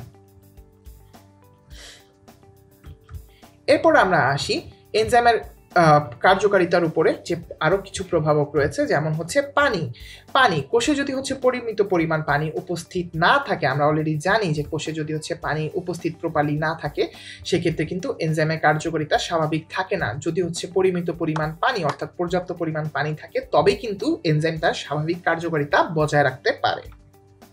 ঠিক একই কারণে আমরা যদি এই লাইনটি খেয়াল করি যে শুকনো বীজে সাধারণত হচ্ছে পানি থাকে না দেখেই এরা কিন্তু হচ্ছে এদের ভিতরে কোনো বিপাকীয় কার্যকলাপ ঘটে না, অর্থাৎ এদের মধ্যে এনজাইম নিষ্ক্রিয় থাকে। কিছু কিছু ধাতু থাকে যেমন ম্যাগনেসিয়াম 2+, ম্যাঙ্গানিজ 2+, এরপর হচ্ছে কোবাল্ট, নিকেল, এগুলোর উপস্থিতি কিন্তু এনজাইমের যে কার্যক্ষমতা আছে কার্যক্ষমতাকে বাড়িয়ে দেয়। আবার কিছু কিছু ধাতু আছে যেমন হচ্ছে সিলভার, জিঙ্ক বা হচ্ছে কপার, এদের হচ্ছে এনজাইমের যে এনজাইমের কর্মক্ষমতাকে কিন্তু হচ্ছে ডাউন করে বা হচ্ছে কমিয়ে দেয়। অর্থাৎ আমরা জানতে পারলাম কি ম্যাগনেসিয়াম, ম্যাঙ্গানিজ বা হচ্ছে কোবাল্ট বা নিকেল এদের উপস্থিতিতে এনজাইমের কার্যক্ষমতা হচ্ছে বাড়ে, আর যে হচ্ছে সিলভার, জিঙ্ক, কপার এদের কারণে হচ্ছে এনজাইমের কার্যক্ষমতা কিন্তু হলো কমে যায়। সাবস্ট্রেটের ঘনত্ব যদি আস্তে আস্তে বাড়ে তাহলে এনজাইমের কার্যক্ষমতাও বাড়ে, এবং ঘনত্ব যদি কমে এনজাইমের কার্যক্ষমতাও কমে যায়। আবার এনজাইমের ঘনত্ব যত হচ্ছে বেশি তাদের কার্যক্ষমতা তত হচ্ছে নির্ভরশীল থাকবে তার উপরে। এরপর যদি প্রোডাক্টের ঘনত্বের কথা বলি, প্রোডাক্টের পরিমাণ যদি বেড়ে যায় তাহলে হচ্ছে আবার বিক্রিয়ার হার কমে যেতে পারে, কারণ অলরেডি হচ্ছে সম্মুখী বিক্রিয়ায় তৈরি হওয়ার জন্য যে উৎপাদটা হচ্ছে তৈরি হয়ে গেছে, নতুন করে আর তৈরি করার কিছু নেই, তাই হচ্ছে এভাবে করতে পারে। এরপরে রয়েছে হলো অ্যাক্টিভেটরের উপস্থিতিতে সাধারণত হচ্ছে এনজাইমের বিক্রিয়ার হারটা বেড়ে যায়। এছাড়া আরো একটি পদার্থ রয়েছে যাকে আমরা বলি প্রতিরোধক বা ইনহিবিটর। এর দ্বারা এনজাইমের যে কার্যকারিতা সেই কার্যকারিতা হচ্ছে বাধাগ্রস্ত হতে পারে, বা একে হচ্ছে আমরা যেটা করতে পারি এনজাইমের বিক্রিয়াটা হচ্ছে কমিয়ে দিতে পারে। এবার আমরা কথা বলবো এনজাইমের কাজ নিয়ে। এনজাইমের কাজ মেডিকেল ভর্তি পরীক্ষার জন্য খুবই ইম্পর্টেন্ট। এর প্রধান কাজ হচ্ছে জীবদেহে যে শারীরবৃত্তীয় প্রক্রিয়াগুলো সেগুলো হচ্ছে পরিচালনা করা, এরপরে হচ্ছে জীবদেহের যে গঠন এবং বৃদ্ধি তা নিয়ন্ত্রণ করা, জীবদেহের যে শক্তি সঞ্চয়, আমরা এই কথাগুলো মানে একদম মেইন পয়েন্টগুলো হচ্ছে মার্ক করব। শক্তি সঞ্চয়ের পেছনে হচ্ছে এনজাইম ক্রিয়াশীল, আবার হচ্ছে বডি থেকে যে শক্তিটি নির্গমন হয়ে যায় তার পেছনে হচ্ছে এনজাইম কাজ করে, এবং স্বল্প পরিমাণ এনজাইম কি করতে পারে প্রচুর পরিমাণ সাবস্ট্রেটকে প্রোডাক্টে পরিণত করতে পারে। আচ্ছা, বিভিন্ন প্রকার যে জটিল যৌগ তাদেরকে সরল যৌগে রূপান্তরিত করার যে কাজটা সেটিও কিন্তু হচ্ছে এনজাইম করে। আচ্ছা, এছাড়া হচ্ছে প্রয়োজনীয় বিভিন্ন দ্রব্য সংশ্লেষণ করে। এরপরে আমরা যদি একটা বড় উদাহরণ দেখি যে স্টার্চ হাইড্রোলাইসিসের জন্য যে 100 ডিগ্রি সেলসিয়াস তাপমাত্রার প্রয়োজন হয়, সেটা হচ্ছে সাধারণত আমরা পাই না, কিন্তু তারপরেও এনজাইমের প্রভাবে খুব কম তাপমাত্রাতেই দৈহিক পরিবেশেই দেখা যায় যে শ্বেতসার খাদ্যের পরিপাক ঘটে এবং হচ্ছে গ্লুকোজ উৎপন্ন হয়। আচ্ছা, আর হচ্ছে এভাবেই বিভিন্ন যে আমিষ, চর্বি বা অন্যান্য বড় যে জৈবিক অণু রয়েছে সেগুলো বিশ্লেষণে হচ্ছে কাজ করে থাকে, এবং তাই আমরা বলতে পারি অ্যাজ এ হোল যে এনজাইমের যে সিস্টেমেটিক কার্যক্রম সেটাই হচ্ছে আসলে আমাদের জীবন। জৈবিক বিভিন্ন কার্যক্রমে এনজাইমে কিছু ব্যবহার রয়েছে, যেমন সেলুলোজের ব্যবহারে যদি আমরা খেয়াল করি যে হচ্ছে কফি প্রক্রিয়াজাতকরণে ব্যবহার করা হয়, পেপার এবং পাল্প বা বস্ত্রশিল্পে ব্যবহার করা হয়, ওয়াশিং পাউডার বা ডিটারজেন্ট আমরা যে কাপড় ধুই, ঠিক আছে, সেটার হচ্ছে গুরুত্বপূর্ণ উপাদান হিসেবে থাকে। এরপর হচ্ছে ফলের জুস বা বিভিন্ন ধরনের পানি উৎপাদনে কাজে আসে। ওষুধ শিল্পে এর যথেষ্ট প্রয়োগ রয়েছে। ওষুধ শিল্প কথাটা আমরা একটু মার্ক করে রাখি, মেডিকেল ভর্তি পরীক্ষার জন্য খুবই ইম্পর্টেন্ট। আমরা নিচে খুব চমৎকার এক কাপ ধোয়া ওঠা কফির ছবি দেখতে পাচ্ছি। এরপরে যদি আমরা খেয়াল করি হচ্ছে এমাইলেজের ব্যবহার। এমাইলেজের ব্যবহারটা হয় সাধারণত স্টার্চ থেকে বিয়ার বা হচ্ছে মদ উৎপাদন শিল্পে এমাইলেজের ব্যবহার অনেক বেশি। এছাড়া বাসন কোষণ বা কিংবা হচ্ছে কাপড় ইত্যাদির হচ্ছে যদি আমরা স্টার্চ অপসারণ করতে চাই সেক্ষেত্রে ডিটারজেন্টে হচ্ছে এমাইলেজ ব্যবহৃত হয়। এছাড়া জটিল স্টার্চকে সরল যদি আমরা বলি চিনিতে পরিণত করতে যখন হচ্ছে আমরা পাউরুটি শিল্পে ইউজ করি তখন হচ্ছে অ্যামাইলেজ ব্যবহৃত হয়। নিচে আমরা পাউরুটির ছবি দেখতে পাচ্ছি। এছাড়া হচ্ছে প্যানক্রিয়াটিক যে এনজাইম থাকে, প্যানক্রিয়াটিক এনজাইম, এই কথাটি আমরা একটু মার্ক করবো যেহেতু হচ্ছে এটা মেডিকেল বা টার্মের মধ্যে হচ্ছে পড়ে। তো প্যানক্রিয়াটিক এনজাইমের রিপ্লেসমেন্ট যে থেরাপি রয়েছে তার চিকিৎসায় হচ্ছে আমরা সাধারণত এমাইলেজ ব্যবহার করে থাকি। এবার যদি আমরা কথা বলি ক্যাটালেজের ব্যবহার নিয়ে, প্রথমেই হচ্ছে একটি বড় এক টুকরো পনিরের ছবি চলে এসেছে। এই পনির তৈরির পূর্বে দুধ থেকে সাধারণত হাইড্রোজেন যে পারঅক্সাইড সেটি হচ্ছে অপসারণ করে ফেলতে হয়, এবং হাইড্রোজেন পারঅক্সাইড অপসারণ করার জন্য যে এনজাইমটি ব্যবহৃত হয় সেটি হচ্ছে ক্যাটালেজ। এছাড়া কাপড় থেকে যে হাইড্রোজেন পারঅক্সাইড অপসারণ করার জন্য যে এনজাইম ব্যবহার করা হয় সেটাও হচ্ছে ক্যাটালেজ। এবং আমাদের চোখে যে আমরা কন্ট্যাক্ট লেন্স ইউজ করি এই কন্ট্যাক্ট লেন্স পরিষ্কারের কাজেও কিন্তু ক্যাটালেজই ব্যবহৃত হয়। এবার আসি হচ্ছে জাইমেজ। ইস্ট থেকে এই জাইমেজ এনজাইম সংগ্রহ করে সাধারণত হচ্ছে যে রোগীদের বদহজম হয়, যে রোগীদের হচ্ছে সাধারণত হচ্ছে বদহজম হচ্ছে, এই বদহজম হওয়া রোগীদের আমরা কিন্তু ওষুধ তৈরিতে ব্যবহার করতে পারি। এছাড়া এই যে দেখো বড় বড় গ্যালন এই ছবির মধ্যে দেখা যাচ্ছে যে এখানে হচ্ছে যে অ্যালকোহল তৈরি করা হচ্ছে বিভিন্ন শিল্প কার্যে অংশগ্রহণ করার জন্য বা মদ শিল্পের জন্য, বিয়ার শিল্পের জন্য এখানে অ্যালকোহল তৈরি করা হচ্ছে এই বড় বড় ব্যারেলগুলোতে। এখানে সবচেয়ে বেশি যে কাজ করে সেটি হচ্ছে জাইমেজ। এবার যদি আমরা খেয়াল করি প্রোটিয়েজের ব্যবহার, প্রথমে যে ছবিটি দেখতে পাচ্ছি এটি একটি মাইক্রোপিপেটের ছবি। বিভিন্ন ল্যাবে এর মাধ্যমে বিভিন্ন হচ্ছে উপাদান মাপা হয় এবং হচ্ছে বিভিন্ন গবেষণার কাজে কিন্তু ব্যবহার করা হয়। আমরা অলরেডি দেখে ফেলেছি যে 3টি বা 4টি উদাহরণ যে বিভিন্ন শিল্প কিংবা ওষুধ তৈরিতে, জীববিজ্ঞানে মৌলিক গবেষণায় আমরা যদি একটু মার্ক করি, জীববিজ্ঞানে মৌলিক গবেষণা কথাটি হচ্ছে আমাদের মার্ক করতে হবে। এরপর বেকারি শিল্পে আমরা অলরেডি জানি, এবং রক্ততঞ্চন নিয়ন্ত্রণে সাধারণত হচ্ছে প্রোটিয়েজ ব্যবহার করা হয়। এটি মেডিকেল ভর্তি পরীক্ষার জন্য খুবই একটি গুরুত্বপূর্ণ পয়েন্ট। এবার যদি আমরা খেয়াল করি লাইপেজের ব্যবহার, আমরা অলরেডি হচ্ছে ছোট একটি পাতের মধ্যে হচ্ছে দই দেখতে পাচ্ছি, 1 চামচ দই এবং পনির শিল্পে প্রচুর পরিমাণে ব্যবহার করা হয়, বেকার শিল্পে ব্যবহৃত হয়, ডিটারজেন্ট শিল্পে ব্যবহৃত হয়, জৈব অনুঘটক বা আমরা যদি বলি হচ্ছে আমরা অলরেডি জানি এরা সবাই হচ্ছে জৈব অনুঘটক হিসেবে কাজ করে, কিন্তু স্পেসিফিক কিছু বিক্রিয়ায় এটি জৈব অনুঘটক হিসেবে ব্যবহৃত হয়। প্লাস যেটি মেডিকেল ভর্তি পরীক্ষার জন্য ইম্পর্টেন্ট যে হচ্ছে অগ্নাশয়ের বিভিন্ন রোগ নির্ণয়ে রক্তের যে লাইপেজ, এই লাইপেজ পরীক্ষা করা হয়। সাধারণত হচ্ছে রক্তের লাইপেজের পরিমাণ বেড়ে গেলে বা কমে গেলে আমরা মানে নর্মাল রেঞ্জের তুলনায় সেক্ষেত্রে আমরা হচ্ছে তখন ধরতে পারি যে অগ্নাশয় হয়তো বা কোনো ধরনের হচ্ছে সমস্যা রয়েছে। তো ব্যবহারিক জীবনে এনজাইমের প্রয়োগ বা গুরুত্ব আমরা যদি একটু খেয়াল করি, এখানে হচ্ছে অনেকগুলো পরিমাণে দেওয়া আছে। আমরা জাস্ট হচ্ছে যে হেডলাইনগুলো সম্পর্কে হচ্ছে একটু পড়বো। তো এখানে সবগুলোই হচ্ছে আমরা অলরেডি প্রিভিয়াস স্লাইডগুলোতে পড়ে আসছি।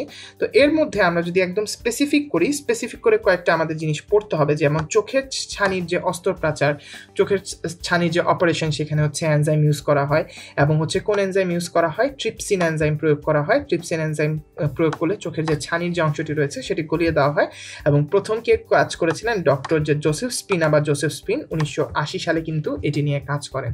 এবং চিকিৎসায় তুমি মনে করো যে এনজাইমের ব্যবহার রয়েছে, চিকিৎসা এনজাইমের ব্যবহারের ক্ষেত্রে এই যে ডায়াবেটিস যে রোগীগুলো থাকে তাদের শর্করার পরিমাণ নির্ণয়ে আমরা সাধারণত হচ্ছে অক্সিডেজ বা পারঅক্সিডেজ এনজাইম কিন্তু ব্যবহার করে থাকি।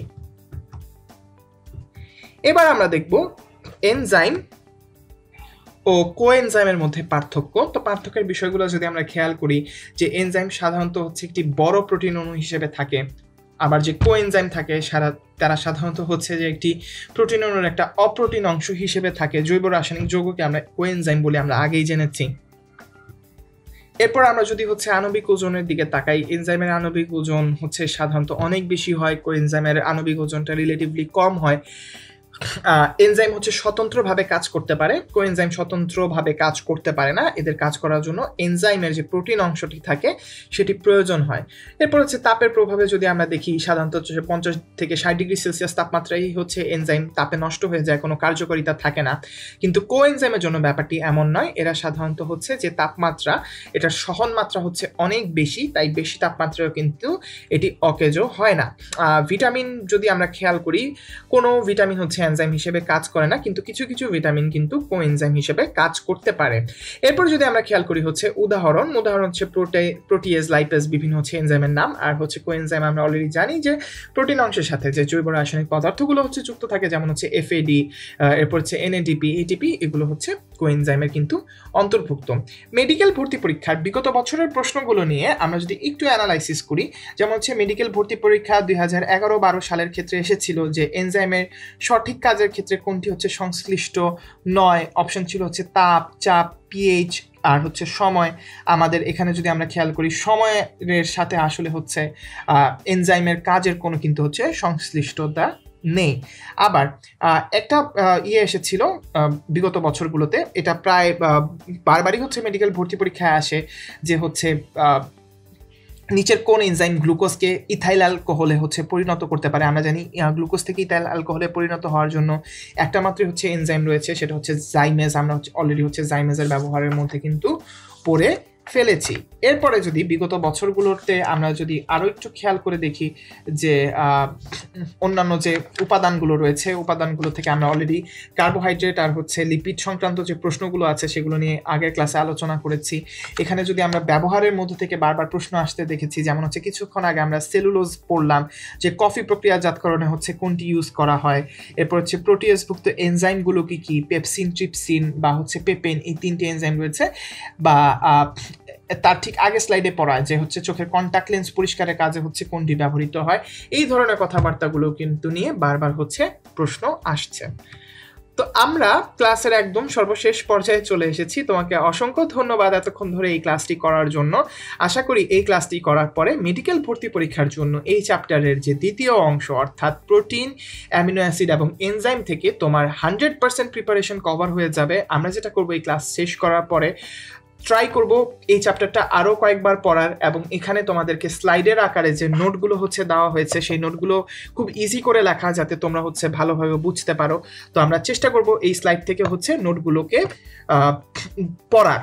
তো এরপরে ইনশাল্লাহ মেইন বই পড়লে আর হচ্ছে আমাদের স্লাইডগুলো পড়লে মেডিকেল ভর্তি পরীক্ষার জন্য প্রিপারেশন একদম হচ্ছে কমপ্লিট হয়ে যায়। সেই সাথে আমরা বিগত বছরের যে প্রশ্নগুলো থাকে, বিগত বছরের প্রশ্নগুলো নিয়ে একটু হচ্ছে অ্যানালাইসিস করব। অ্যানালাইসিস করলে দেখতে পারবো যে বোটানিতে প্রতিবারই দেখা যায় যে একই টপিক থেকে বারবার প্রশ্ন আসছে। হ্যাঁ, হয়তো বা সিমিলার প্রশ্ন আসছে না, কিন্তু দেখা যায় যে হচ্ছে একই টপিক থেকেই বারবার কিন্তু প্রশ্ন আসছে। সো আমরা ওই টপিকগুলো যদি ফাইন্ড আউট করতে পারি, বোটানিতে কিন্তু খুব সহজেই প্রশ্ন কমন পড়বে। সবাইকে আবারও অসংখ্য ধন্যবাদ।